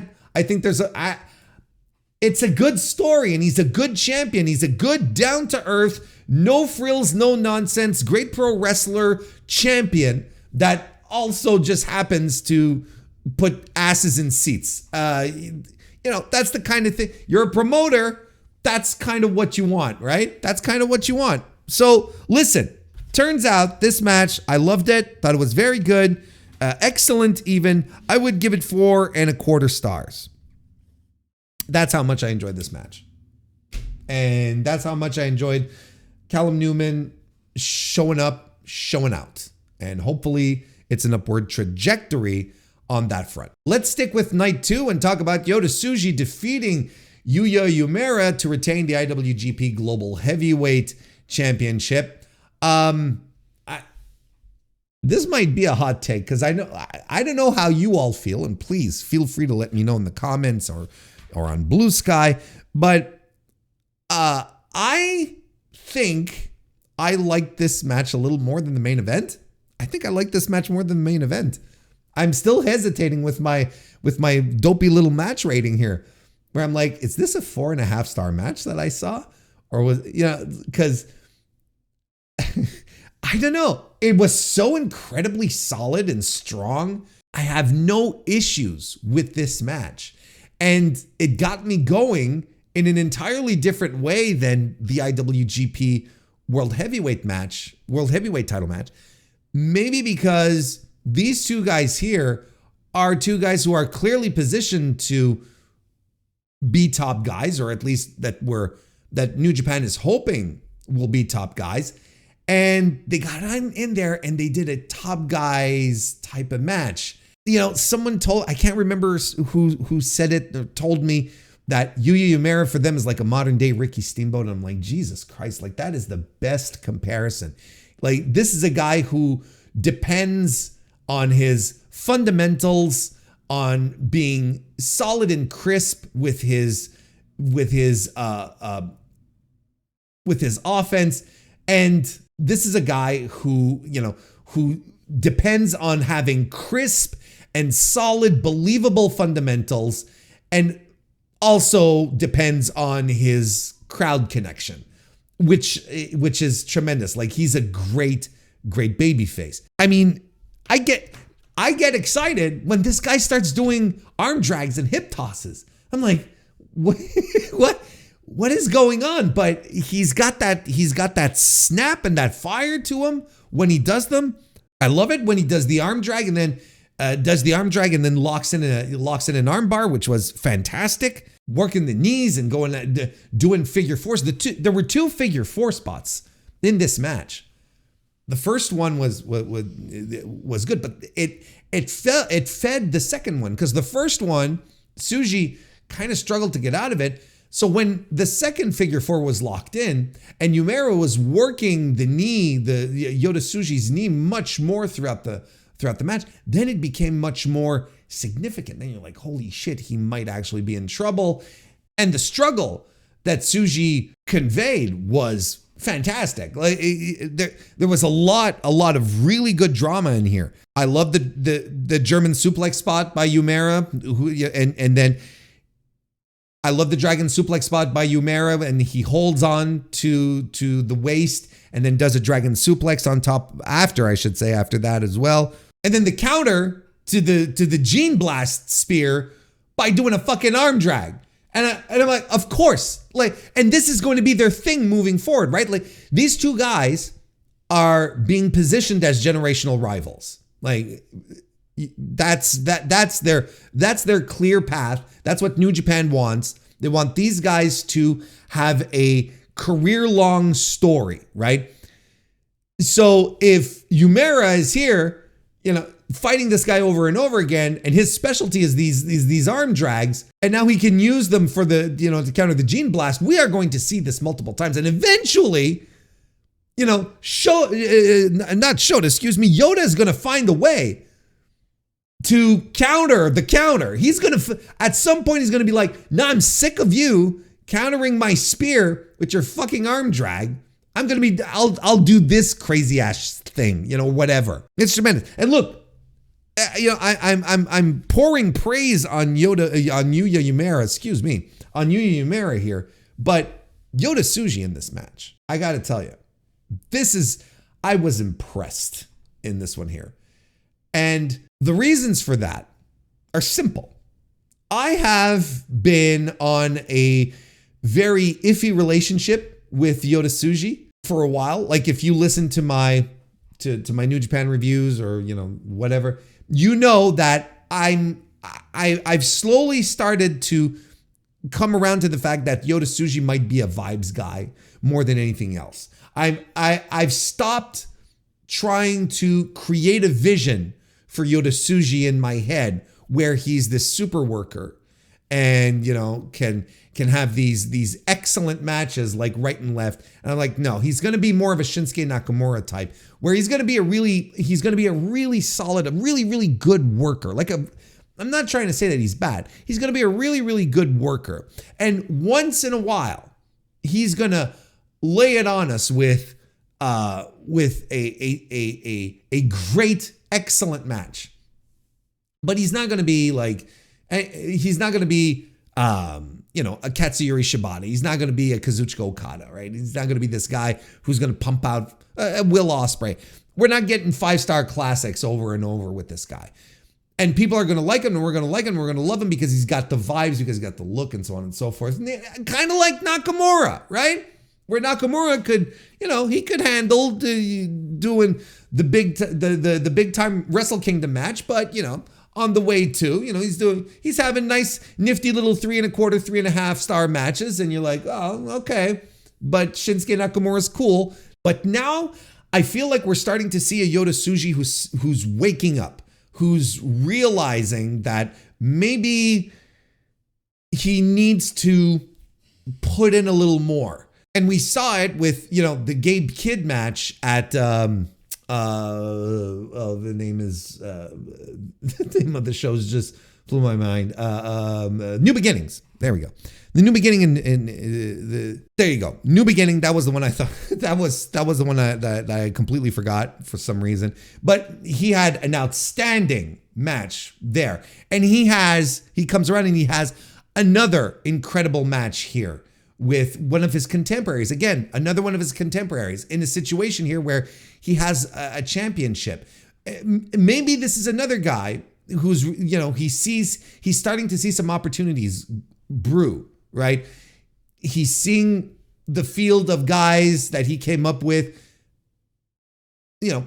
establishing themselves throughout the card. He's seeing Naito leaving and, whatever's left of LIJ, what's going to happen next kind of thing. Maybe he's starting to feel it where he's like, okay, well, this is my spot to take now, right? I'm sure, it feels like he is highly favored by management, which is fine because you can see why. Why wouldn't you give everything you got to try and push this guy? I don't have a problem with it, but I'm starting to see Yota Tsuji on a level that I wished he was on. I'm starting again. I'm not trying suddenly to figure out how he's going to become the super worker, but more like this is the level I feel he should be working on, because this match was tremendous. It was absolutely phenomenal. And I don't know if it's because he's working with Umera and they have the chemistry and whatnot, and if it's the same thing with Gabe Kidd, because the match with Gabe Kidd was absolutely phenomenal. But I see it now. Yeah. So if we go back to my train analogy from earlier, like I was saying, it's like there's someone else that whose train I'm on that maybe I'm like, oh, the train has changed directions. It's this guy here. I might be off the Callum Newman train and waiting for it to swing by at a moment where I'll be like, yeah, I'll buy a ticket, I'm back on. But I feel like we're in a completely new direction in this train. I feel like his matches over the past couple of months with the House of Torture dorks, you can only do so much. And I think he did the best he could in the circumstances. You can only do so much with Evil and Kanemaru. And, you really can only do so much at this point. Right here, though, in this circumstance here, though, when it's time for him to deliver in big time spots, big co-main event spots, he's delivering. And if it's his opponents that are able to bring it out of him, well, let's go. Let's have more matches with Umera and Gabe Kidd, because we are going to get Gabe Kidd versus Yota Tsuji at Dominion. We've got 2 months or, whatever, month and a half to build this. It's going to be, I'm already excited for this. Rematch of one of the best matches I've seen this year. So let's go, right? I'm starting to see a pattern. I'm not saying there is a pattern, but I'm absolutely starting to see a pattern in Tsuji's work that tells me that he probably actually does have the stuff to be more than just a vibes guy. And that makes me happy. Anyway, this match was great. See, I think I'm going to go 4.5. I'm going 4.5 on this one. Two of the brightest stars, young stars that New Japan has, and one guy isn't even all that young. He's over 30, but fresh stars. How about that? I love this match. I think I liked it more than the main event. Is that a hot take? I love the main event. Don't get me wrong, but I think I like this match more. Is that a hot take? Let's run down the rest of what I watched for night 2, which was, of course, the 8-man tag team match where the LIJ team of Tetsuya Naito, Bushi, Hiromu Takahashi, and Shingo Takagi defeated Taichi, Taka Michinoku, Shota Umino, and Tomohiro Ishii. Look, outside of this being another fun LIJ multi-man, has the potential to be the last one we ever seen. I've always had a soft spot for LIJ multi-man matches. This was good. And outside of that, well, Tetsuya Naito performed his last Destino on Taichi, and Bushi did his rocket dive, probably, both for the last time as contracted and wrestlers for New Japan Pro Wrestling. This was their last match, and it was treated as such, and the audience knew that it was. They were extremely loud for for Naito and gave Bushi some great reactions as well. It's so weird. I don't know what to add other than what I haven't already said over on my other shows and whatnot, or what other people have already said. But I sat watching this match thinking how weird it is, like the level of the level of unreality. I don't want to say denial, because I'm completely okay with it, despite me being an LIJ fan.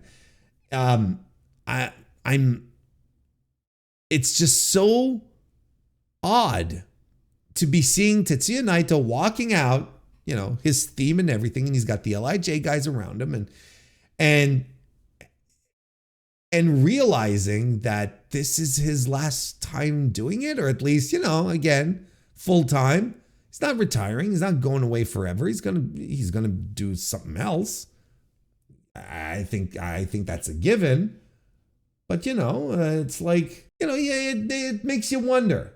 It makes you wonder. So look at it, and you're like, this is so strange. There's something not real about it, because everything feels so normal, and there's no fanfare on top of that, because New Japan is not treating this as, the last time Tetsuya Naito will ever be here. They're not treating it like a retirement. They're just like, I think that doing this with a lot of fanfare would have gone against the vibe of Naito regardless.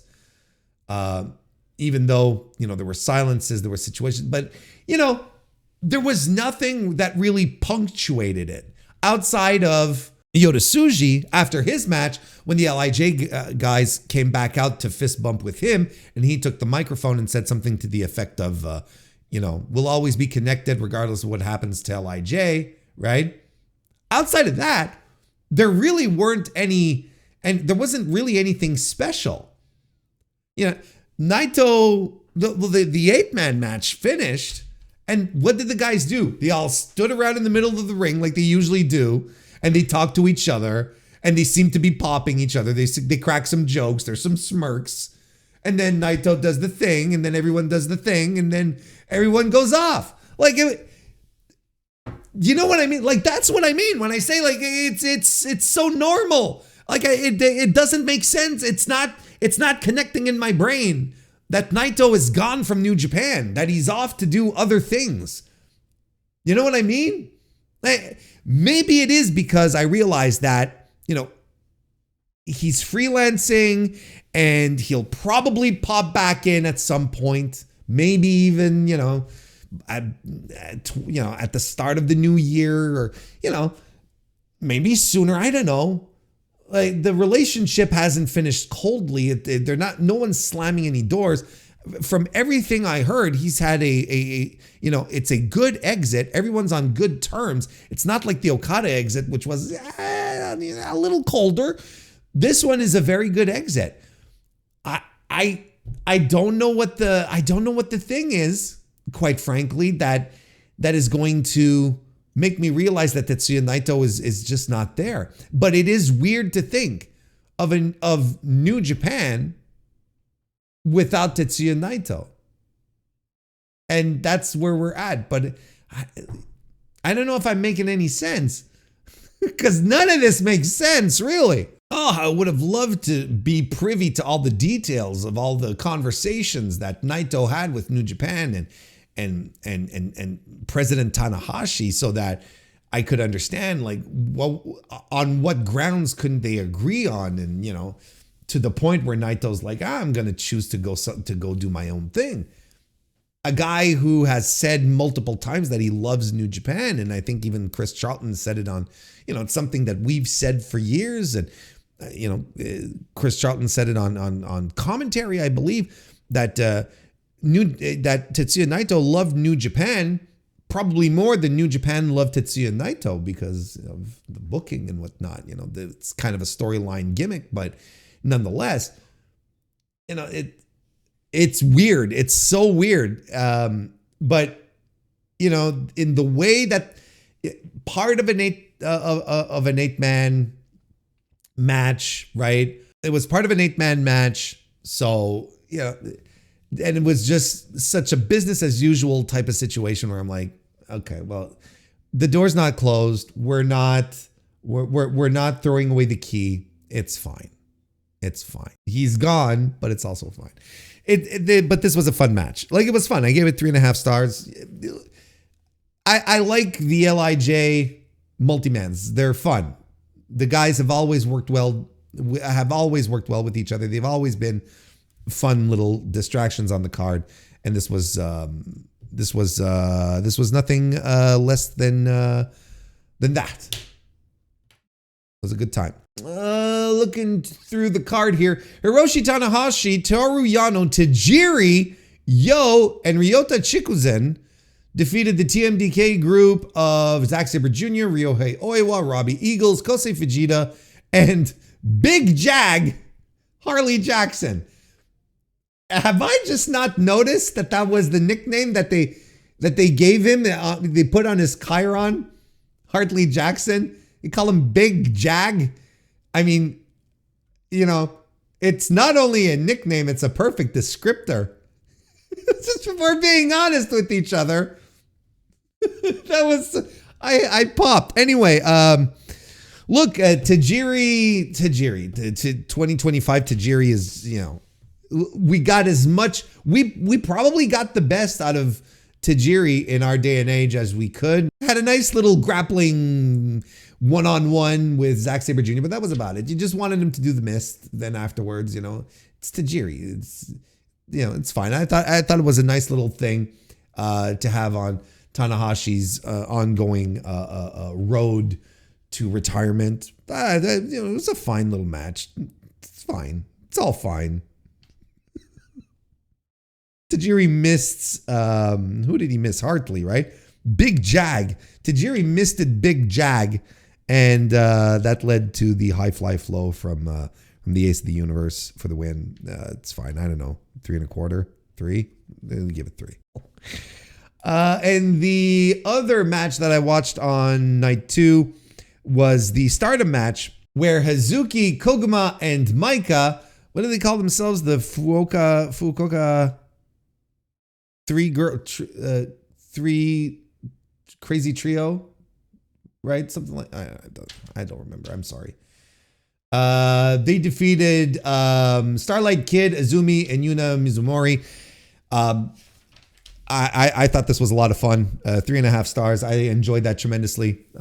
Great high speed match showcasing the Starlight girls under 10 minutes. So they're going to give it their all. And they, you know, the cardio never gives up, and everyone's great. These are all, yeah, all bunch of wrestlers that I really like in this match. Starlight Kid, Azumi, Maika, Hazuki, Koguma. These are all wrestlers that I really, really like. So there was, you know, I was like, oh, well, this is an exhibition match for me. Thank you. It was tremendous. It was a lot of fun. I give it 3.5 stars. Everyone worked at great pace, great high spots, solid overall. And the rest on night 1, on night 2, I didn't watch. Let's go to night 1, where there's really, I guess, one match no, there's 2 matches of real significance. Like, I think the business end of the card is good. I think it's good overall, but look, the dog pound match that contained the Bullet Club War Dogs team of David Finlay, Clark Connors, Drilla Maloney, Gabe Kidd, and Taiji Ishimori defeated the House of Torture group of Evil, Ren Narita, Sanada, Sho, and Yoshinobu Kanemaru. But you can also, you might as well throw in Dick Togo and Yujiro Takahashi, who were outside the cage, but you know and I know that wasn't going to last very long. This was all in a cage, of course. It was a War Games type of setup, but not really a War Games. It's one of they do the cages like not like close to not over the ring, but like around ringside. So it's like up close to the audience. So there's ample room for the guys to do things on the floor. I didn't hate this, but also, look, it's going to sound weird, right? Because I rated this match pretty high in my book because I liked it, but I also thought it was kind of dry. I gave it 3 3/4 stars, which is, you know, a very good match, right? But like I remember last year, or was it last year or the year before, the last time they did the dog pound match with the United Empire, which is the one that was just fucking bonkers, right? Just completely insane, nutty bonkers. The one that where Hinare almost died, right? Because he split his skull open and he fought the rest of the match with, like, you know, a bandage wrapped around his head like he had a toothache, you know, in an old Tom and Jerry cartoon. This was really good, really well worked, and it was violent. Like the guys worked hard. You can't take that away. And there wasn't as much House of Torture shenanigans here as the stuff they were doing had ferocity to it, and it was mean. It was, you know, violent is the word I'm looking for, I guess. And I'm sorry, Sonata's outfit coming out ruled, and I wish he had wrestled in it the entire way. Quite frankly, look, I'm completely okay.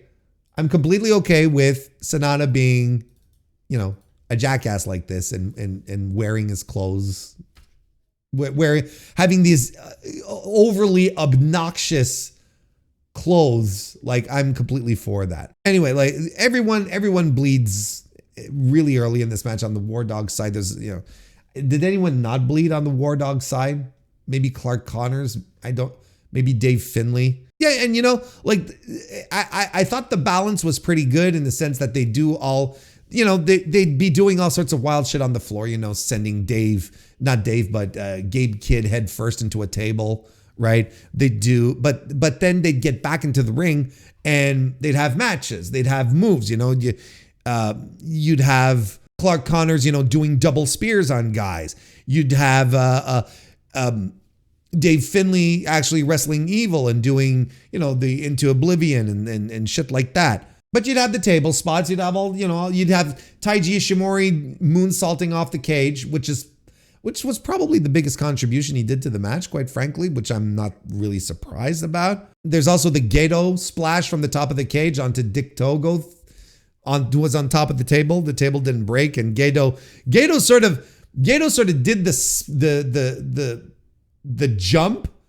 He kind of did it a la Adam Copeland against Malachi Black from a couple of AEW pay-per-views ago that ended really poorly. It was like, no, don't land on your feet, Gedo, you idiot.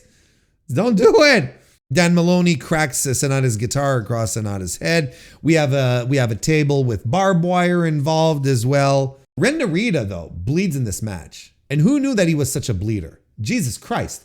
Like, he's gushing. Like, he had the Muta scale mat. He had the Muta scale breaking Crimson Mask. That was crazy. The amount of blood that guy lost in this match was just bonkers. And the match comes to an end when Gabe Kidd super pile drives Ren Narita through the barbed wire table for the win. Again, this is a solid, entertaining brawl. Bloody, violent, 3 3/4 stars.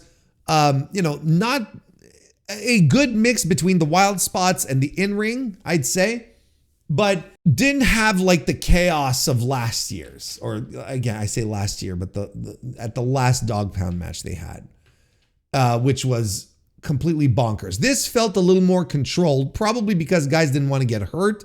The final spot that Gabe Kidd does is just bonkers, right? It's not much margin for error either. It was tremendous. It was a lot of fun. 3 3/4 stars from me. You don't see much of those in New Japan, and I think if they want to keep doing these and have them like be the War Dog specialty match, I'm completely okay with that. But, you know, they don't have to bring it back every year, which they didn't. I say last year, but I'm pretty sure it wasn't last year when the United Empire, well, I'm pretty sure. Why don't I check? Oh, it was a year ago. Well, it was over a year ago. It was in February last year. Okay. I thought it was like, okay, that's okay. As long as they don't bring it back every year, nonetheless, but or at least on the same show, right? And let's not forget, you know, the one last year lasted like over an hour, and it was just like, I kind of miss the chaos, but I don't mind them keeping this packaged up a lot more neatly than that we didn't have. Because I think that was a little bit my apprehension that we were gonna have like ourselves like another hour match here, but we didn't. And I appreciate that. I really do. I think that was a good call. No, this was, look, this was good. It was good. I enjoyed it. 3 3/4 stars. And another great match, Shingo Takagi versus defeated Shota Umino in a special singles match. I don't think Shingo Takagi and Shota Umino care for each other much. I don't think they like each other much. And not in kayfabe. Yes, in kayfabe, but I'm not saying specifically in kayfabe. I don't think they like each other for real. I saw a couple of things on the tour that people were pointing out and went and looked back. Like, man, Shingo seems to be going for some, seems a little snug. Seems he's working a little tight. Seems he's getting some receipts in. And in this match here, I mean, Shingo dominated, and not just like in the story of the match they were saying, but as far as the offense as well, he's just pummeling Umino throughout this match. So it's just completely beating the fucking shit out of this kid. And I don't know, look, I've heard that Shingo didn't like a couple of tweets that Shota put out, you know, in the build to this match, things that flew a little too close to the sun, that Shingo was like, you know, things that happened in the past that Shingo was, had been once associated with, that he was kind of like, no, I don't, it's not good. Shouldn't be bringing this up. And that our boy Shota might have caught a little heat. And I think this all got settled in the ring, but I don't think these guys like each other. I don't think look, we've seen Shingo. We know how he works. We've seen him multiple times. He was particularly vicious, I found. I thought he was coming in pretty red fucking hot in some circumstances here. I don't know, man. He's doing his combos and he's laying in. The lariats are all a little stinkier than usual. The pumping bomber that he landed at the end, you know, he leaned into it a little more, didn't he? I feel like he was pressing on with his legs a little harder on that one. Wasn't just a swing of the arm. I think he, you know, our boy Shota ended up with a broken nose, and I don't think he cares. I think he might be going, well, there you go. There's a little something there. There's a little something there. Can't quite put my finger on it, but look, Shota ran this match as the babyface, where he's getting the hope spots, of course, and they're getting squashed. And he never really fulfills a big babyface comeback. And it's fascinating to me. Like, they have a strike exchange towards the end. And I think that's what the comeback was. It was essentially the strike exchange that they had, and Shota gets a little offense in, but then, you know, he pummels Shingo with some lariats, you know, running knee strike and stuff like that. But then Shingo does all of his fucking finishers on him. He does the Burning Dragon. He does the Last of the Dragon. He does the Made in Japan. He does the Pumping Bomber. Like the whole hand, the Royal Flush. I don't know. I love this match because it was just like brutal, big strikes, dumping other guys on other guys, dumping heads, dumping. But other than that, but you could feel there were other forces at work here. Should we put it that way? We weren't just telling a nice, neat little kayfabe story. How about that? 4 stars for me on that one. Oh, and I forgot to mention, just reading over my notes here, after the dog pound match, David Finlay challenged Evil to a dog collar match because he was strangled with a dog collar during the proceedings. So okay, let's get nuts. I'm okay. Let's get a little nuts. Zack Sabre Jr. defeated Hiroshi Tanahashi. We've seen this match multiple times. It absolutely was not one of their best, but it was good. I give it 3.5 stars. You do what you got to do to win this one. You do what you got to do with Hiroshi Tanahashi in 2025. We have seen some really interesting splashes of brilliance from Tana over the past couple of weeks, but you know, I mean, he wasn't bad here by any stretch of the imagination. But Zach also knows how to handle all of this. He's a master. So you know, everyone looked good here. It was a good little match. I love the finish where Zach has the sleeper hold on Tanahashi until he gets really, really groggy, and then Zach lands the Zach driver for the win. That was good. 3.5 stars, right? And El Fantasmo and Konosuke Takeshita went to a time limit draw in regards to the New Japan World TV match. I thought this was good. I thought this was very good. In fact, I gave it 3.75 stars. You know, a couple of classic spots from ELP in this one where he does the Thunder Kiss 86 all the way, you know, he springboards all the way across into the audience, right? That's always great.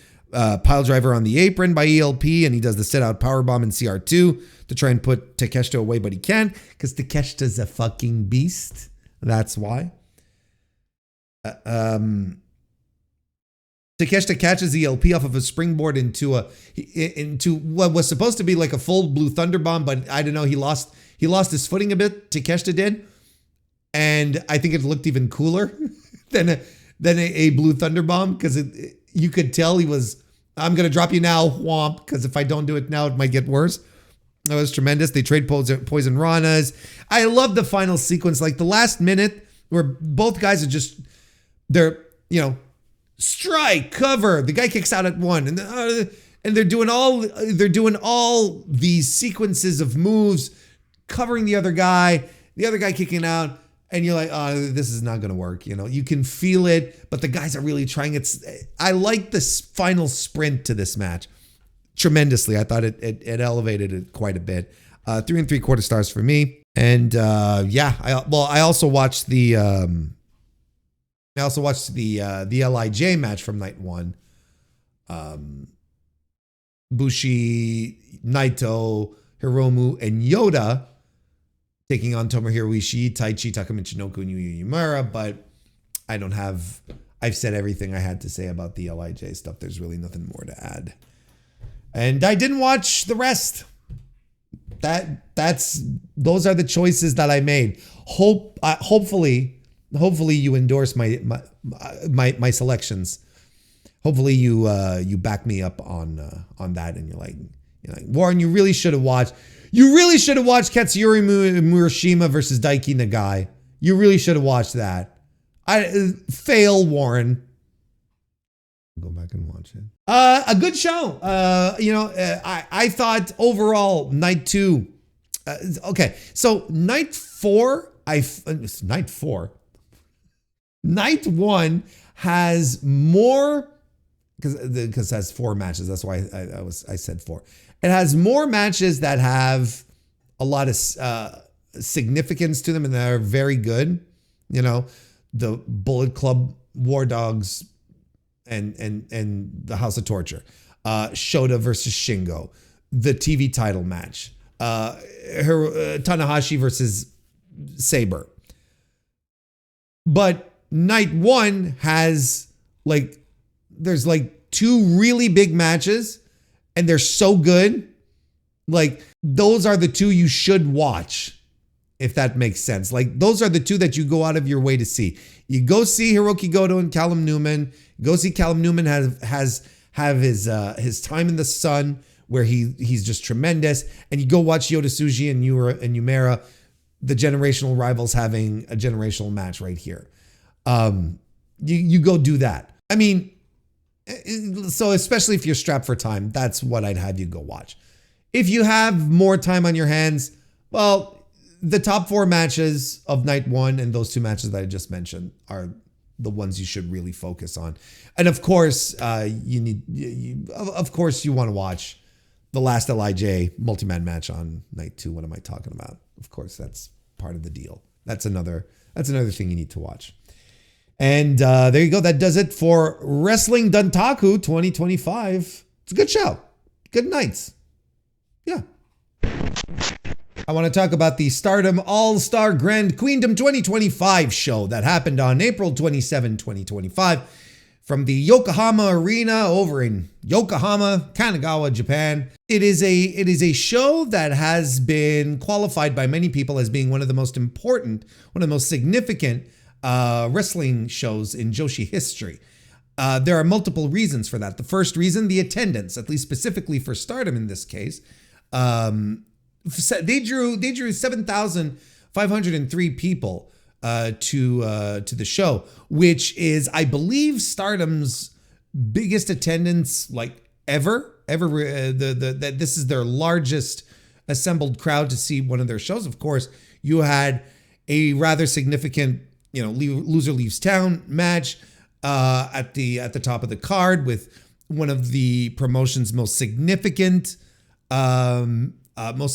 stars of the past decade or so. So, of course, that's going to draw some people in. But, this is also, I think, notwithstanding that, I think it's also a significant showing of how well Stardom has been doing recently, because they have been posting good numbers. They're as far as the other Joshi promotions out there in Japan, I mean, none of them even come close to how well Stardom is doing.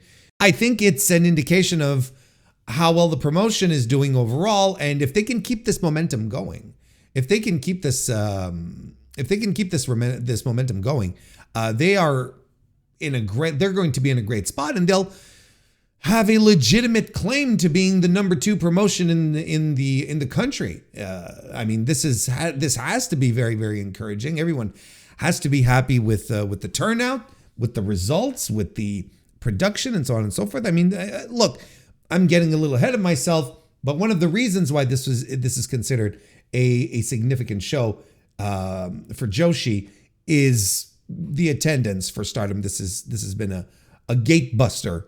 This has been a gate buster for them as far as live attendance. The second reason why this was a significant show was because of the aforementioned career versus career match between Saya Kamatani and Tom Nakano, where it was pretty clear to everyone that Tom was going to lose and that she was absolutely done. Besides, they had already done the career versus career match, or maybe not career versus career, but Tom's career was on the line at the Korakuen show that they held in March, and she lost that. And I believe that since they saw that they were doing really good business, we're like, well, let's run it one more time. Let's run a career versus career match one more time.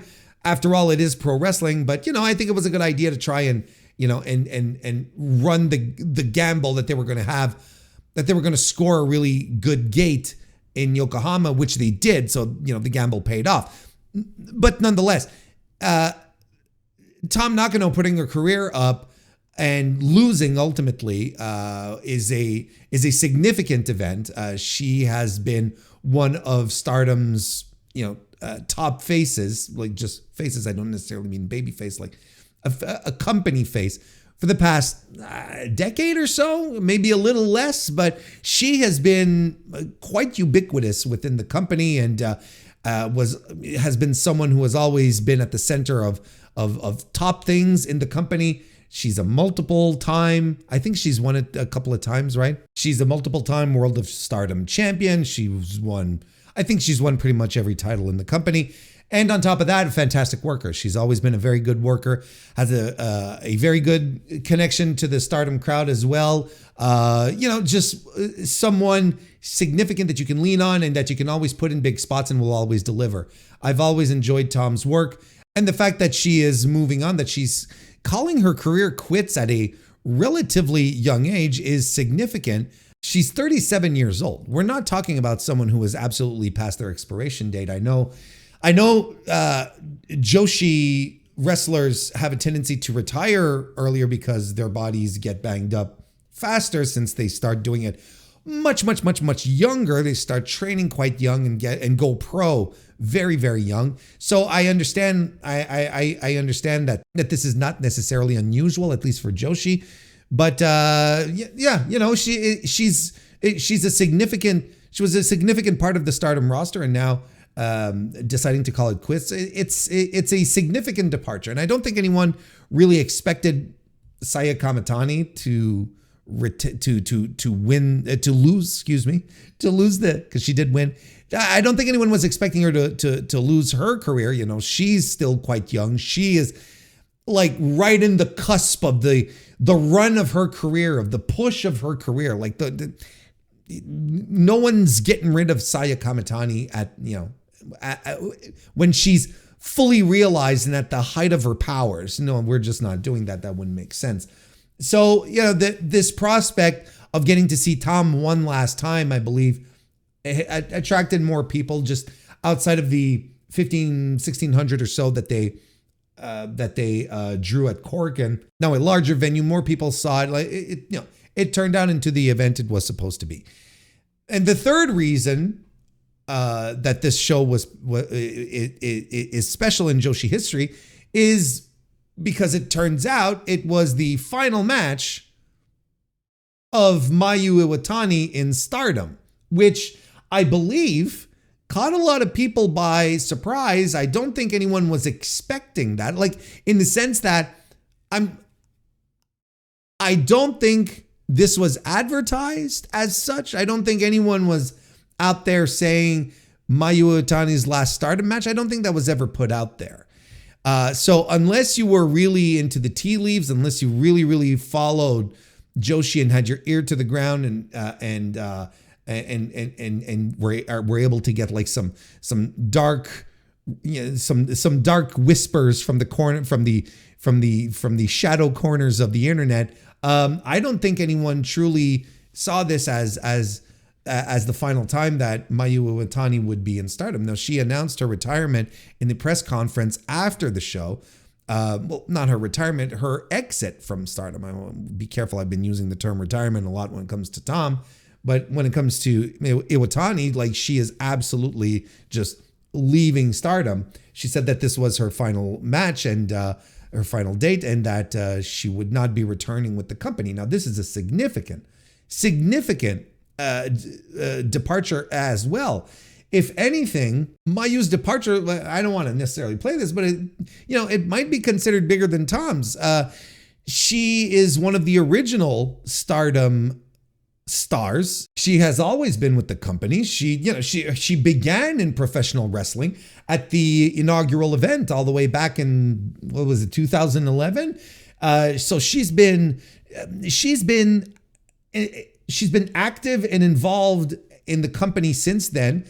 She started off along with Nene Takahashi and Io Shirai and Kairi Sane.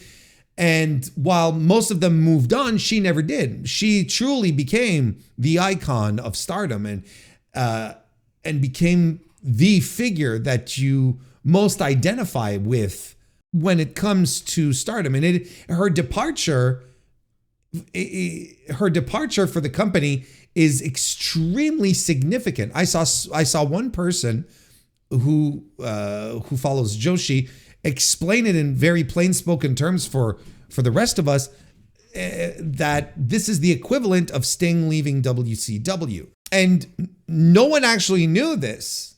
As far as I know, no one actually knew that this was happening at the show. And again, this was not advertised as such at the show. Like, in no circumstance was this promoted as Mayu Iwatani's last match in Stardom. So, I mean, here's one thing that's significant. I mean, nonetheless, I don't think it's really taking anyone by. I think if anyone is being taken by surprise here, it's just because it's happening very suddenly and no announcements were made. And it's a question of timing more than anything else, because since Rossy Ogawa departed Stardom and started up Marigold, there has been a lot of talk and a lot of rumors that Mayu was going to leave Stardom to go join Rossy and help him out, because the both of them are very close. And a lot of people figured that since she hadn't left from the get-go when he left to start the company, well, everyone assumed that it was a contract thing, and that the minute her contract was going to be up, she would go to Stardom. So she would go to Marigold. And it turns out that she did join Marigold. She did the press conference announcing she was leaving. Then I believe it was the next day, Marigold held a press conference announcing that Mayu Iwatani was joining the ranks. And as I'm recording this, she has already had her first match in Marigold against Nene Takahashi. So the surprise is not necessarily that Mayu has left to go to Marigold, but it's more of a surprise. It's more like we all got blindsided. That was like, oh, it's happening now, kind of thing, and we're just announcing it, and that's it. When you watch the match, when you watch the match and you see the post match, once Shuri defeats her for the IWGP Women's World Championship, you can tell, like, it's extremely emotional. I watched it in Japanese, so I didn't get any translations. I didn't know if they were doing live translations or whatever, but it seemed very emotional. I don't know if they referred to legacies and whatnot, but it did seem very, very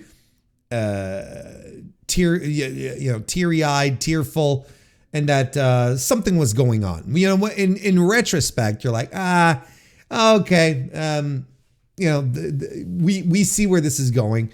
But yeah, look, an icon of Joshi heading over to Marigold and leaving Stardom. I mean, look, she's been with the company for over a decade. What we said, 2011 earlier to 2000, so about 14 years. I can see someone being ready to move on. I'm pretty sure she felt she hit her ceiling there, and there's the loyalty. There's the loyalty to Rossy as well, and on top of it all, she's still like 32. I always had the impression that Mayu was like this super old, she's pushing 40. When I say super old, this is the 50-year-old talking about people who are 40, calling them super old, right? But I thought she was older than 32. I thought, but she's is still in her 30s, and I don't know how in what type of condition her body is in. I don't know how hard it is for her to still keep going, but it seems like she can still get around pretty fine without much issue, and that's cool. If she can go and extend her career and help out Marigold in different ways, that's tremendous, because Marigold's not doing good. As we like to call it here on the MrWarrenHayes show, we like to call it Marigold. Attendance is not good. In-ring is not good. It's a promotion that needs tremendous amounts of help. And if you ask me, I believe that Mayu is being sent in or is being received as someone a bit of a savior. I think she wants. I think someone like her will inevitably raise the bar for everyone. Well, what's the thing about rising rivers raises all boats or something? The raising ocean, the tides raise all boats or something like that. She's the tide. She's the ocean. But that, she's going to raise the bar for everyone. And she said it herself on the Marigold presser. She essentially, went out there and she buried the roster saying, these women should not be botching as much as they do. She used the term botch, at least in the translation, right? They shouldn't be botching as much. I'm going to fix this, is essentially what she said. Said, I'm going to come in here and I'm going to keep an eye on their training. We're going to make sure that this doesn't happen anymore. And I think this is exactly what this promotion needs. This is what Rossi needs. And he's someone who's going to corral all of these people that they have their super duper green rookies and, the couple of legitimate stars that they have there, and reinvigorate everyone and just try to do something, because Marigold is not in a good place. It is in a very, very bad place. I had someone tell me recently, because I talked about Marigold on a stream earlier this week, or last week, I should say, and I had someone tell me, I feel you were kind of harsh with Marigold, but it's like, how am I harsh? This is exactly the situation. They have super green people who don't have any direction. They're not necessarily super proficient in the ring. Character wise, promos, all, etc. Crowd connection, they're zilches. So the end product that you get is people don't go because they're not interested, because everyone is just too new, or there's not enough, the top of the card is not heavy enough, or not hefty enough maybe, to carry the rest. And I think someone like Mayu can help that out, but they're going to have to be in developmental mode, because the thing is with Mayu is that, they sold out Korakuen for Mayu's return. When Mayu was announced, this show sold out. So not her return, her debut to Marigold, excuse me. They sold Korakuen out. And a real sellout, from what I understand. Balconies, everything, like a true to form sellout. First time in Marigold history, of course. But like this, again, is probably their bigger gates since, its inception, when Julia was still around. But they're going to have to be in full developmental mode if they want to continue to attract talent outside of, well, Mayu Iwatani wrestles here, because that's going to have diminishing returns. Because at some point the novelty is going to wear off, and you're going to have to sit through cards with 7, 8 other matches. And if those people underdeliver, well, you're still going to have that stain. So you can only expect / assume that Marigold will improve overall. And I think that's the true target, right? And by getting a superstar, a true to form icon like Mayu, I think that has a possibility to help raise attendance, allow the company to make more money, and therefore make more moves. Because Marigold right now, it's like, someone was telling me, TJPW aren't exactly doing good either. No, but TJPW has a gaggle of really good wrestlers. So while the business side might be so and not as good, let's say, as Stardom, at least the shows, when you see them, you're going to see people that will kick ass and will give you some really good to excellent wrestling matches. Anyway, this is not the Marigold breakdown show. This is the Stardom Grand Queendom. No, the Stardom All-Star Grand Queendom review. So maybe we should get into that. But anyway, look, to wrap it up, the departure of Mayu Iwatani is a big deal, and it will be a tremendous game changer for Marigold. And let's say we look back into Stardom. Let's say we look towards Stardom then, and wonder, well, okay, it'll be a game changer. It'll have a positive impact for Marigold. What kind of impact could Mayu's departure have for Stardom? Well, I kind of think that this show shows that Stardom is fine and will continue to be fine in the absence of Mayu Iwatani. It's preposterous to think that everything in Stardom rested upon the shoulders of Mayu, because it didn't. While she was always a component and an attraction to the company, Stardom has moved into different, bolder directions with other talent, elevating new people like Saya Kamitani, for instance, returning people into prominent positions who were once in prominent positions and helped guide Stardom through some very good times as well. Some record times right up until this point. I'm talking about Shuri in this point. Elevating stars that have been there for a long while and that the audience has accepted and loved, like Starlight Kid, like Izumi, like deciding to, moving forward with Hanan and Saya Ida, Suzu Suzuki. Like, these are all people that are getting more and more prominent spots on the card. Micah, of course, but she's unfortunately injured.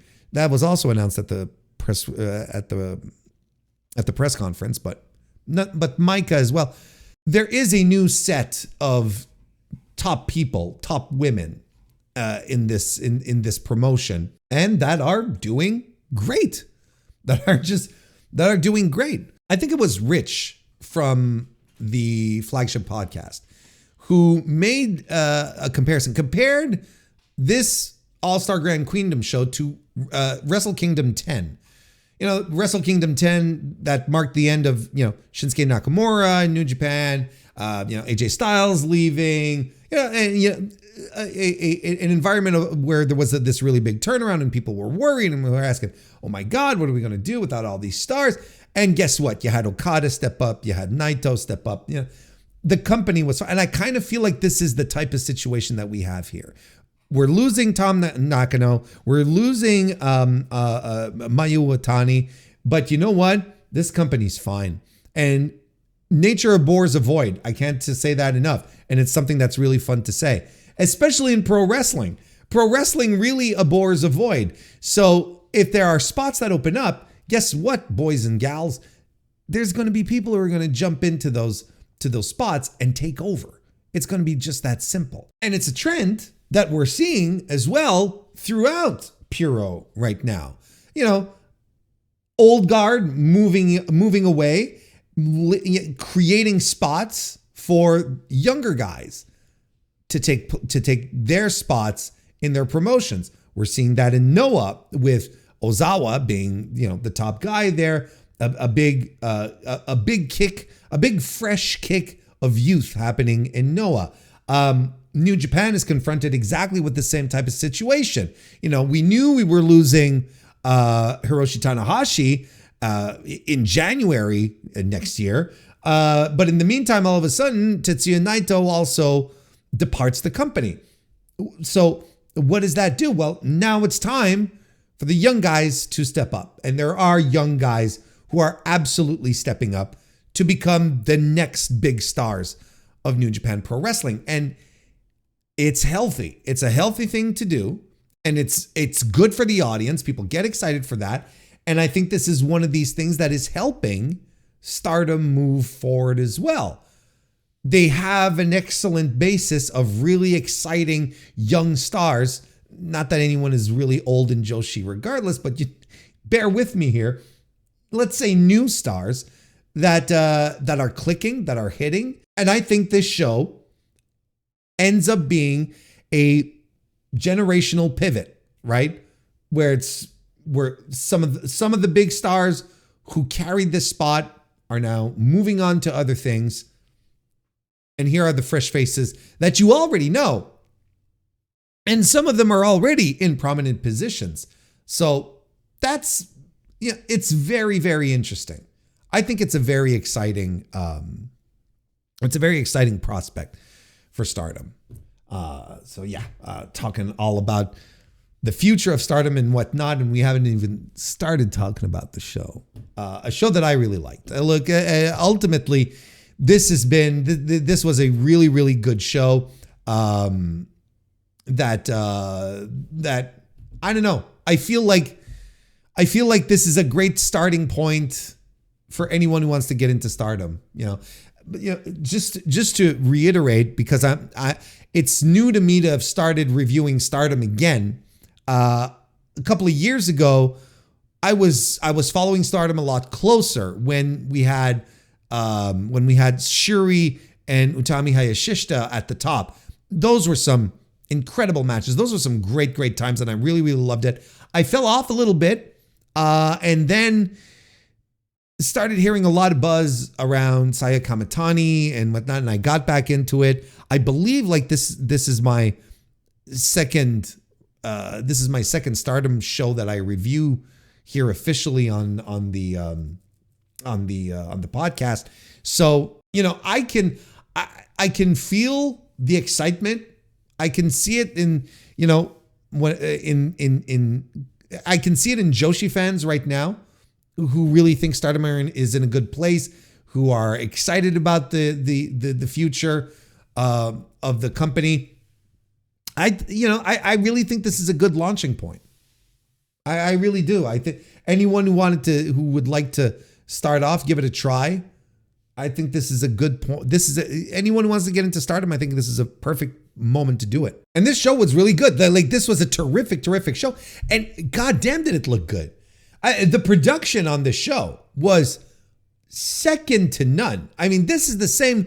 Bushiroad owns New Japan as well. In fact, Stardom is a subsidiary of New Japan. And Stardom the subsidiary has better overall production than NJPW has. That stage that they had, the light set up, the screens, and that they were even doing the Noah. They had the Noah 4K cam that accompanies wrestlers as they're coming down the ramp. They were doing that gimmick, and that looks tremendous. Like, it all looked tremendous. I have no, this was a major league show. I was saying earlier that it did great attendance, that if it continues on this momentum, it could cement itself as the number 2 promotion in the company, in the number 2 promotion in Japan. I mean, it looks like this show makes it look like the second biggest promotion. In fact, makes it look like the biggest promotion in the company in Japan, because New Japan doesn't have this type of production value. I understand this is a big show for Stardom. Wrestle Kingdom's a whole other thing, but goddamn, this show looked good. Like, right off the bat, you're like, okay, this is a big time show. I'm watching a big time company. This isn't a rinky dink outfit. I'm into it. Let's start talking. We're going to go with the business end of the card, and then we'll work our way down. There's a lot of things on the show I don't necessarily have a lot of thoughts on, but the things that I do have a lot of thoughts on are really at the top. And anyway, I did deliver a lot of thoughts already. I'm a thought merchant. I'm a thought. Saya Kamitani retained the World of Stardom Championship over Tam Nakano. This was, as we mentioned, also a career versus career match. So she effectively retired. Tam Nakano, again, we were expecting this, but nonetheless, this was an incredible match. Like, this was an absolutely phenomenal match. Look, from the get-go, you want to talk about big time presentations. You want to talk about stars that right now that feel like they're larger than life. You've got Tam Nakano, who's been perfecting this shit for years at this point. Her entrances are always very glamorous. Her getup, her gear, it was all extraordinary. She looked fantastic. Now, Saya Kamitani, I've been raving about her since the heel turn, since I started checking out the heel turn, and being just floored at how well she's transitioned into it and how much she has become this persona, and how it just connects with her, right? How it just like feels 100% completely natural. Her entrance on this stage was extraordinary. I was looking at this woman standing there with her flag, with the fucking flames shooting up from beneath the stage. And I was like, this is the biggest wrestler in the world. This is the biggest professional wrestler on planet Earth. Who's got a bigger, better, more engaging entrance presentation than her? Cody Rhodes, maybe? You know? Not Kenny Omega. I'll tell you what. Not Will Ospreay. I'm looking at her. I'm like, Jesus Christ. Like, if I've never seen wrestling ever, if I have never watched a single match of professional wrestling in my entire life, and this is my first match, and I look at her coming in, I say, she probably owns wrestling. Is she the owner of pro wrestling? Everyone has to answer to her, right? She's got to be like the biggest wrestler in the world. Outstanding. Megastar. And this is a wrestler that I was like, appreciated her talent. But, you know, when she was a babyface, I was like, vanilla, I don't know. Good little wrestler, don't get me wrong. But now she gets into this persona. And not only, see, here's the great thing. Here's legitimately the great thing. Because it's one thing to have a cool entrance and, you know, this new persona and whatnot, a heel persona, I should say.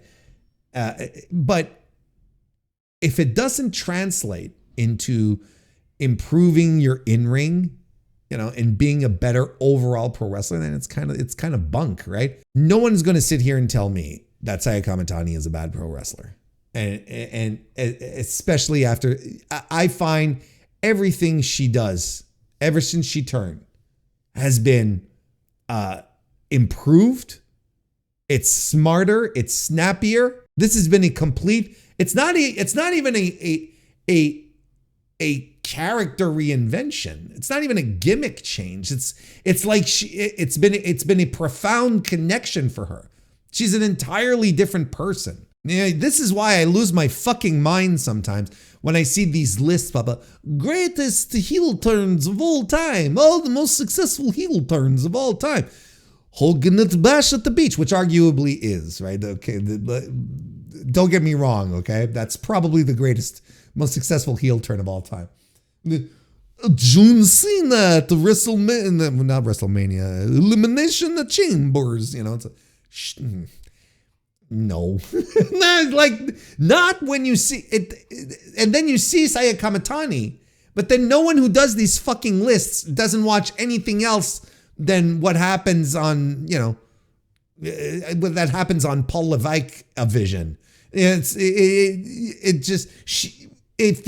they paid attention to what was going on elsewhere, like Ozawa is another fantastic example. These are great heel turns. These are great heel turns because they have profound implications. They have profound. They bring profound change with them. Anyway. Presentation is just out of this world. And people chanting their lungs out for Nakano. Thank you, Tom. And they're doing everything in this match to each other. Like they're doing some crazy ass moves. And then, they're doing like Saya's doing running head scissors on the apron, throwing Tom off, and herself in the meantime, right? They're exchanging poison ranas on each other, German suplexes, drivers, like they're dumping each other on their heads, and they're striking, and they're at some point in this match, they are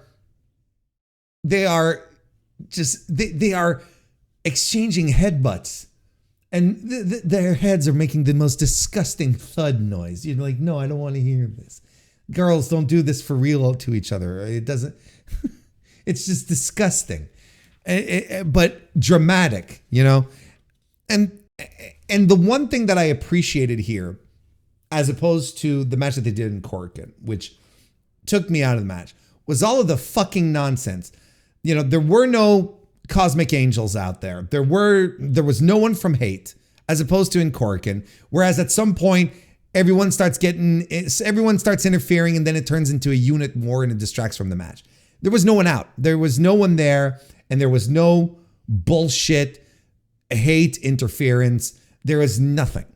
So all we got was a focused one-on-one match that told the story of Kamitani, who I believe I think she was mentored. Could it be? You can correct me. You can correct me in the comments. I will admit that my lore as far as Joshi goes is maybe not as complete as in other realms, but I believe like they have a connection. They have a connection that goes outside of this feud that they had. And it starts to show. It starts to show that at some point, Kamitani is not doing this out of arrogance or spite or meanness. She starts to understand the gravity of what's going on. Like, she's about to retire someone who mentored her and someone who is significant to the world of Joshi. She's about to take them out, and her demeanor changes completely. And it was a fantastic, it was a fantastic final like couple of minutes where you really see it wash over Kamitani. Like, there's no, like I said, there's no malice in this. You know, she just wants to put her away. Of course, she's doing this to protect her. She's doing this to protect her own career. But at that stage in the story of this match, Kamitani's been dominating Nakano. Like, Nakano is having trouble stringing offense together. Hell, she's doing her Twilight Dream suplex, I think it's called. She lands it, but Kamitani's kicking out. So she's like, what the fuck do I have left? What do I need to do? So there is a turning point in this match where it becomes blatantly obvious that Nakano belongs in the past and Kamitani is indeed the future, and the future has to lock in and get and do what it has to do. But Nakano doesn't want to give up. She keeps kicking out of shit, but she doesn't have any proper solid responses. Kamitani at some point towards the end, she lands the Star Crusher, but gets a 2 count because she breaks up the pin. Because she's like, no. We are absolutely exclamation marking this. I am making sure that that everything is clear. They stare at each other. Kamitani wants to put her away in the most definitive way possible. And she does it using Tom's Twilight Dream suplex to get the win, which was tremendous. It's a tremendous finish. And the referee does one of these things where he's like, I don't want to count to 3. And he goes, 1, 2, 3. Like, it's like, I don't want to do it. I don't want there to be like any doubt here. So he's like, Tom, you can do it. Yeah. And then they have an exchange post-match. They're both like exhausted, spent, and they're having an exchange. I have no idea what they're saying. Of course, I know, one of these, anime things, I guess, when the top villain and the top hero talk to each other after the hero has defeated them, and they're just they're huge arch enemies, but after the fight they'll talk to each other with great civility before, I don't know, like the villain passes away, one of those things. And then Kamitani helps Nakano walk up the ramp to go to the back. And as she does, and this was spectacular, feathers start falling from the sky. Just feathers. And the great mood on the screens, and they sort of sit collapsed into each other at the top,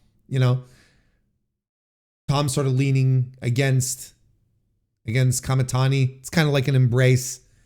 They both look defeated. No one is celebrating this. And Tom sort of points to something and lights go out. And I thought that's nice. That's a dramatic way to end the match, all in the spectacle that is Stardom, and there was something really touching about it. Even though I don't know what they were saying. I don't know what the whole story is. I was like, this is kind of nice. This is kind of nice. They brought the cinema, but they did it the right way. You know what I mean? Like, they did the cinema the right way. They didn't have like shit happen during the match. It didn't start raining feathers during the match or some kind of goofy bullshit where it's like suddenly just one spotlight appears and then Tom is like, and then it's like, oh, it's a callback from when. None of this shit. They just wrestled to kill each other because one of them was losing their career. And then at the end, well, then the regret kicks in. And this I can buy. This makes a lot more sense to me than having like doubts. Kamitani didn't have any doubts in the match. She just was like, I have to put this woman away definitively. And it breaks my heart, but I have to do it. There's nothing like she not a fucking dope like Cody Rhodes standing there and is like, should I belt shot the guy who blooded me and stole my watch? I don't know if I should do it. Yes, go ahead, do it, you moron. None of that stuff. He saved it for after. So it really doesn't impact the match. So it can either be a nice touch after or something where you're like, I don't care. But it doesn't impact your appreciation of the match. Outside of the finish, outside of the match, they want to walk through, a blizzard of feathers and sit down and point at the sky like, a couple of defeated samurai, but just dueling for the past 3 hours. That's fine. Just adds to the drama, and I'm convinced that the Stardom faithful gobbled it up. And honestly, the visuals were really cool. It was really cool. I'd never seen that, like the feathers and all that. I thought it was pretty nice.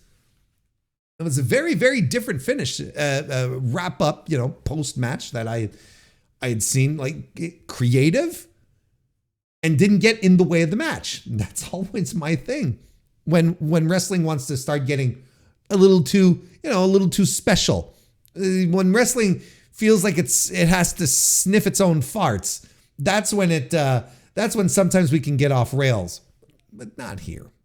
This was nice. This was good. So 4 3/4 stars for me. I like this, as I said, more than the match at Korakuen, which I already thought was really good, but this had focus. It was dramatic and such. These two women are incomparable athletes. Just fantastic stuff. Well worth your time. Check it out. Absolutely check this match out. All right, let's keep going down the card. Wonder of Stardom Championship, Starlight Kid, the champion, successfully retained by defeating Izumi. And on top of that, there was a little something, a little extra spice, a little extra kick to this one, where the winner would become the leader of Neo Genesis. Izumi and Starlight Kid are both squad members in here. And they have also been like rivals for forever, it seems. And this was also Izumi's first challenge for one of the top 2 belts of the company, the Wonder and the World of Stardom. So she challenged for the Wonder belt, the white belt, essentially.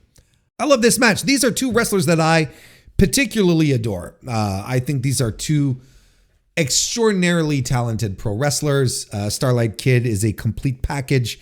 Izumi is extraordinary. I can't believe she's still like only 21.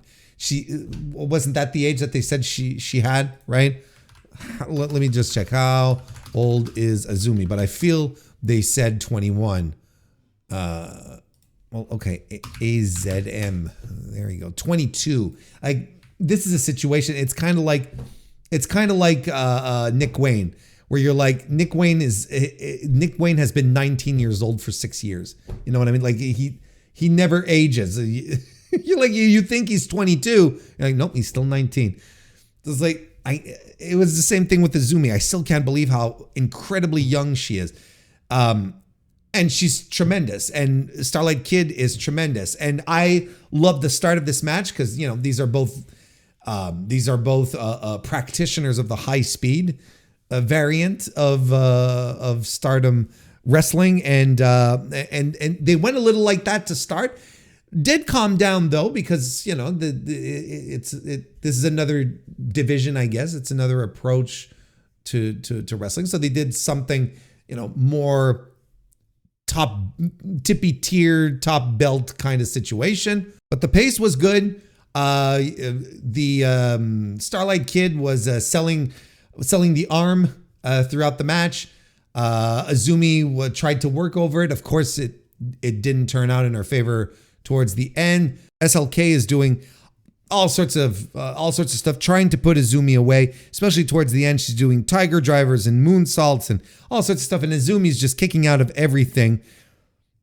She does the star suplex. Azumi kicks out at one. Azumi's doing destroyers right and left. Azumi even does a double underhook destroyer, which I thought was rad. I haven't seen many of those, but that was really cool.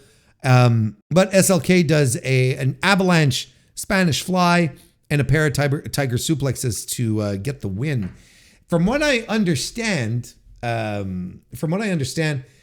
Starlight Kid is working through a bunch of injuries, which kind of hampers her style these days. And quite frankly, I'm like, really? Because she's going really hard if she's banged up that bad. I can only hope that she's not banged up to the point that she's really, really working hurt. You know, there's always, you know, wrestlers always work through, minor injuries. A lot of times they're going to just work through it because, well, multiple reasons. But I really hope that she's not working through anything serious. I can understand that she doesn't want to drop her spot, but you know, the point I'm trying to make here is that if she's banged up and she's not working to the height of her powers, like, okay, wow, can't wait for her to heal up then. I guess in this situation, you know, you have these two women who are positioned very high on at the top of the card. Clearly, management sees a lot of potential in both. I think overall between the two, like if I had the pencil, right, I would absolutely continue pushing Starlight Kid because she really is a total package type of wrestler. She can go tremendously. She has incredible crowd connection, incredible charisma, even with the mask. You really continue to capitalize on that. Azumi, I think the only thing that's really missing is that natural crowd connection, because she is an extremely, extremely talented, creative pro wrestler, a phenomenal athlete. I think she is very close, but she's still missing like a singular element, like the Saya Kamitani turn, just that thing that'll flick a switch in her mind, and then next thing you know, she becomes unstoppable as well. I think this was the right decision, but again, like if Starlight Kid is banged up and she's wrestling like this, Jesus Christ, woo. 4 stars for me. Shuri defeated Mayu Iwatani to become the new IWGP Women's World Champion. So we talked about the whole context with Mayu's departure and whatnot, and you know how we won't go back on that, but but I am really happy. I am really happy that we are reconnecting with Shuri as a top level pro wrestler. You know, done middling on the mid card, and now we're gonna make things serious again. We're gonna make sure that things are. We're gonna make sure that things are back on track with her career, because she is a phenomenal pro wrestler. I was so excited at the last Surrealism show, which I believe was in March as well. Was it March or was it? Well, yeah, it was March, I believe. The last Surrealism show where she fought Suri in the main event. An absolutely bonkers match. An absolutely bonkers fight. And I was like, and I remember doing the review because I did it for my best matches list. And I was saying, I don't know why Stardom are having her middle around the mid card, because she's too good.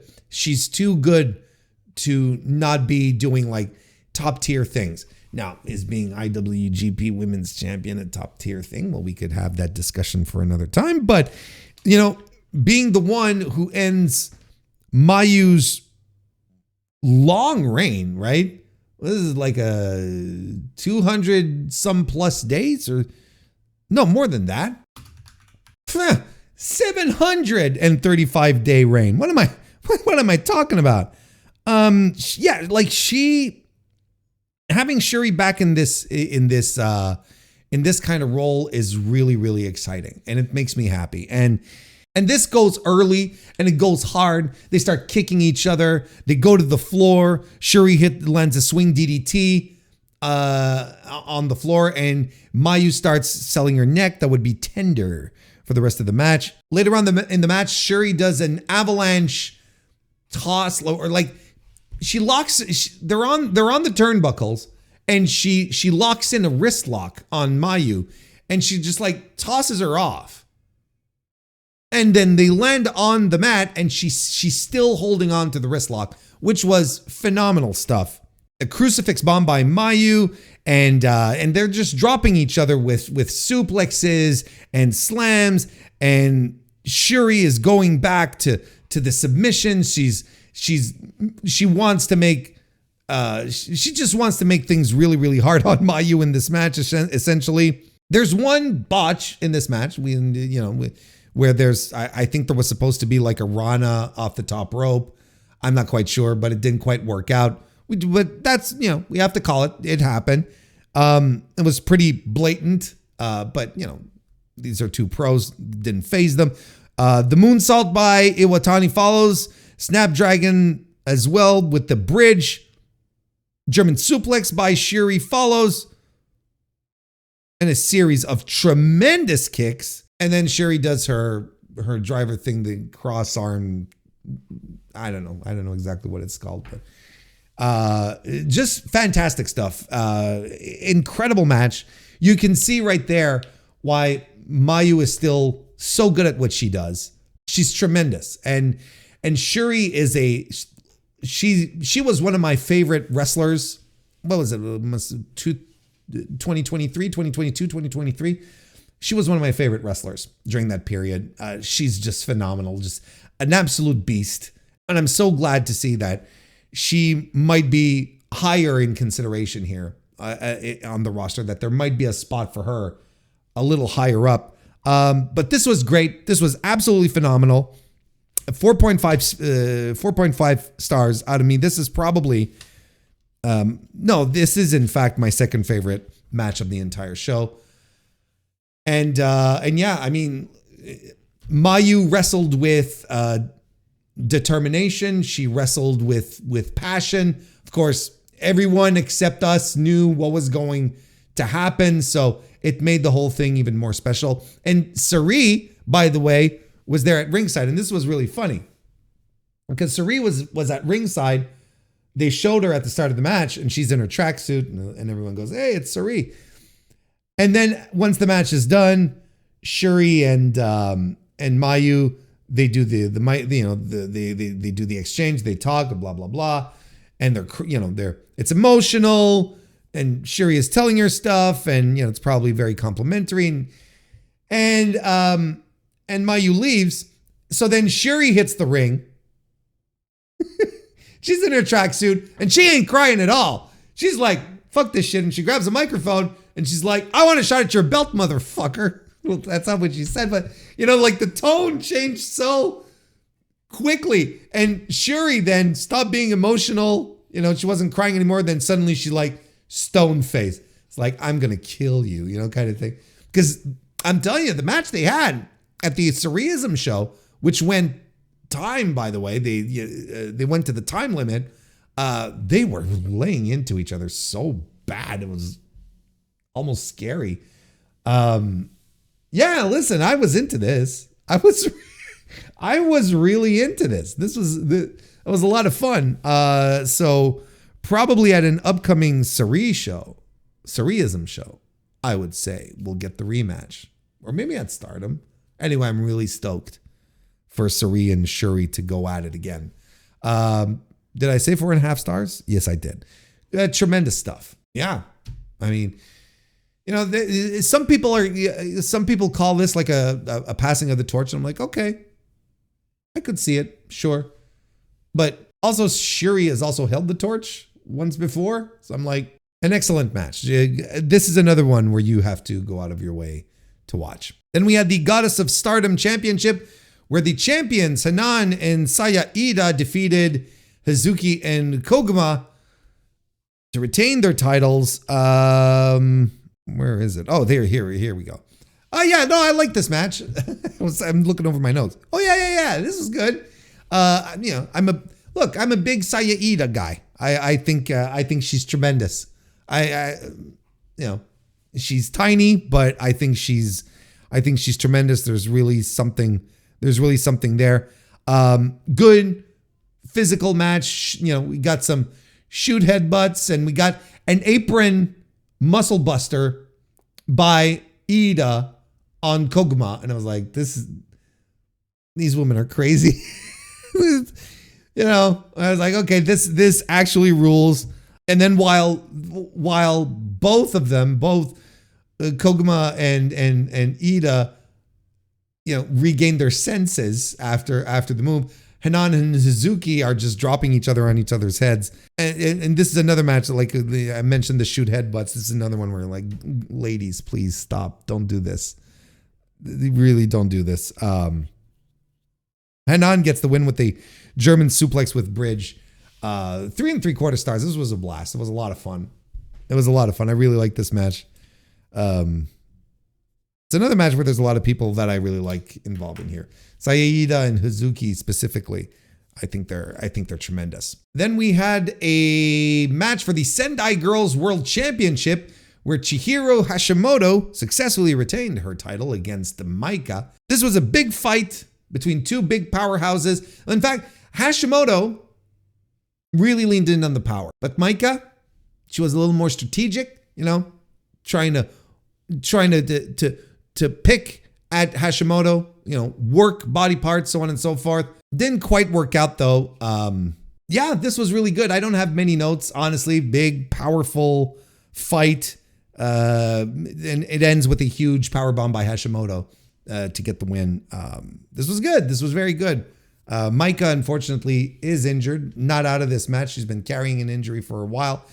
She'll be gone for a bit. That's also something we learned about in the presser. But hey, it is what it is. 3 3/4 stars from me. Suzuki defeated Mei Seira. No DQ match. Suzuki's in her element. She's bleeding. She has another big fight here. I think Suzuki is tremendous. She's got a vibe about her. She's fearless. There's a lot of stuff to like about her. You know, it's no DQ. So, you know, chairs are involved and they're throwing themselves into posts and whatnot. And one thing that I appreciated in this match is that it didn't devolve into a plunder match where suddenly, you know, you're constantly under the ring, digging shit out, chairs, tables. Okay, that's fine. But then, you know, cookie sheets or garbage pails or garbage pail lids and kendo sticks and toolboxes. You know what I'm talking about. And there's somehow there's thumbtacks. You know, you know what I mean? It didn't devolve into that. It was actually a smart use of the no disqualification stuff, which then led us to getting like a good, brutal, violent wrestling match in the ring where they're dropping each other on their heads. Suzuki's doing avalanche German suplexes and more Germans on top of that. There's this one spot where Sarah rolls through a German suplex attempt by Suzuki to roll her up like in a cradle, but Suzuki follows through that motion. So you'd be like, oh, you can see the thing where it's like, oh, I'm rolling her up I'm cradling her. I'm rolling her up, but Suzuki just follows through naturally. So you're sort of taken aback. You're going, oh shit, I'm surprised here. So she rolls through the roll through and ends up hitting a German on Sarah, and then Suzuki wins the match with the Sky Twister. Terrific stuff. Terrific, violent. I like it. I liked it a lot. It was a 3.5-star match for me. No, 4.25. What about how? No, that's another thing. Am I confused? Here we go. 3.5 stars for me. 3.5 stars for me. Trust me, that's the one. And before that, we had Meiko Satomura, Mika Iwata, and Yuna defeating Aya Sakura, Natsupoi, and Saori Anu, in Meiko Satomura's, I guess, her last trios match. Anyway, they gave her a spot on this card here, they being Stardom. Satomura was on a bit of a retirement run, and at the time that I'm recording this, she has had her final match, which I haven't watched yet. I'm gonna go do that after we're done recording. Yeah, look, I mean, this was a fun little match from, so the Sendai girls got the win here. I don't have many takes here. Satomura looked good. Look, other than this, it's kind of weird to me that Satomura is retiring. And like, I saw her wrestle Sari in February or January at the Sariism show, and she wrestled her there. I've seen her wrestle a couple of times, and I watched her in this match here, and I'm like, why is she retiring? Outside of just like, I want to just take a break from all of this. I'm done. I don't want to grind. I don't want to travel, whatever. Because Satomura can still go. Satomura is still a terrific pro wrestler. Like, if she wanted to do this for years still, she could. Like, she's not out of step with any of these young women that that are coming up after her, or in some cases that she's trained. It's fascinating to me. Like, I don't quite, it could be she's just done, right? But hey, yeah, I thought this was fun. Nothing that'll blow your mind, but crowd was into it. It was another nice moment on this card. The Stardom send off of one of Joshi's most significant figures.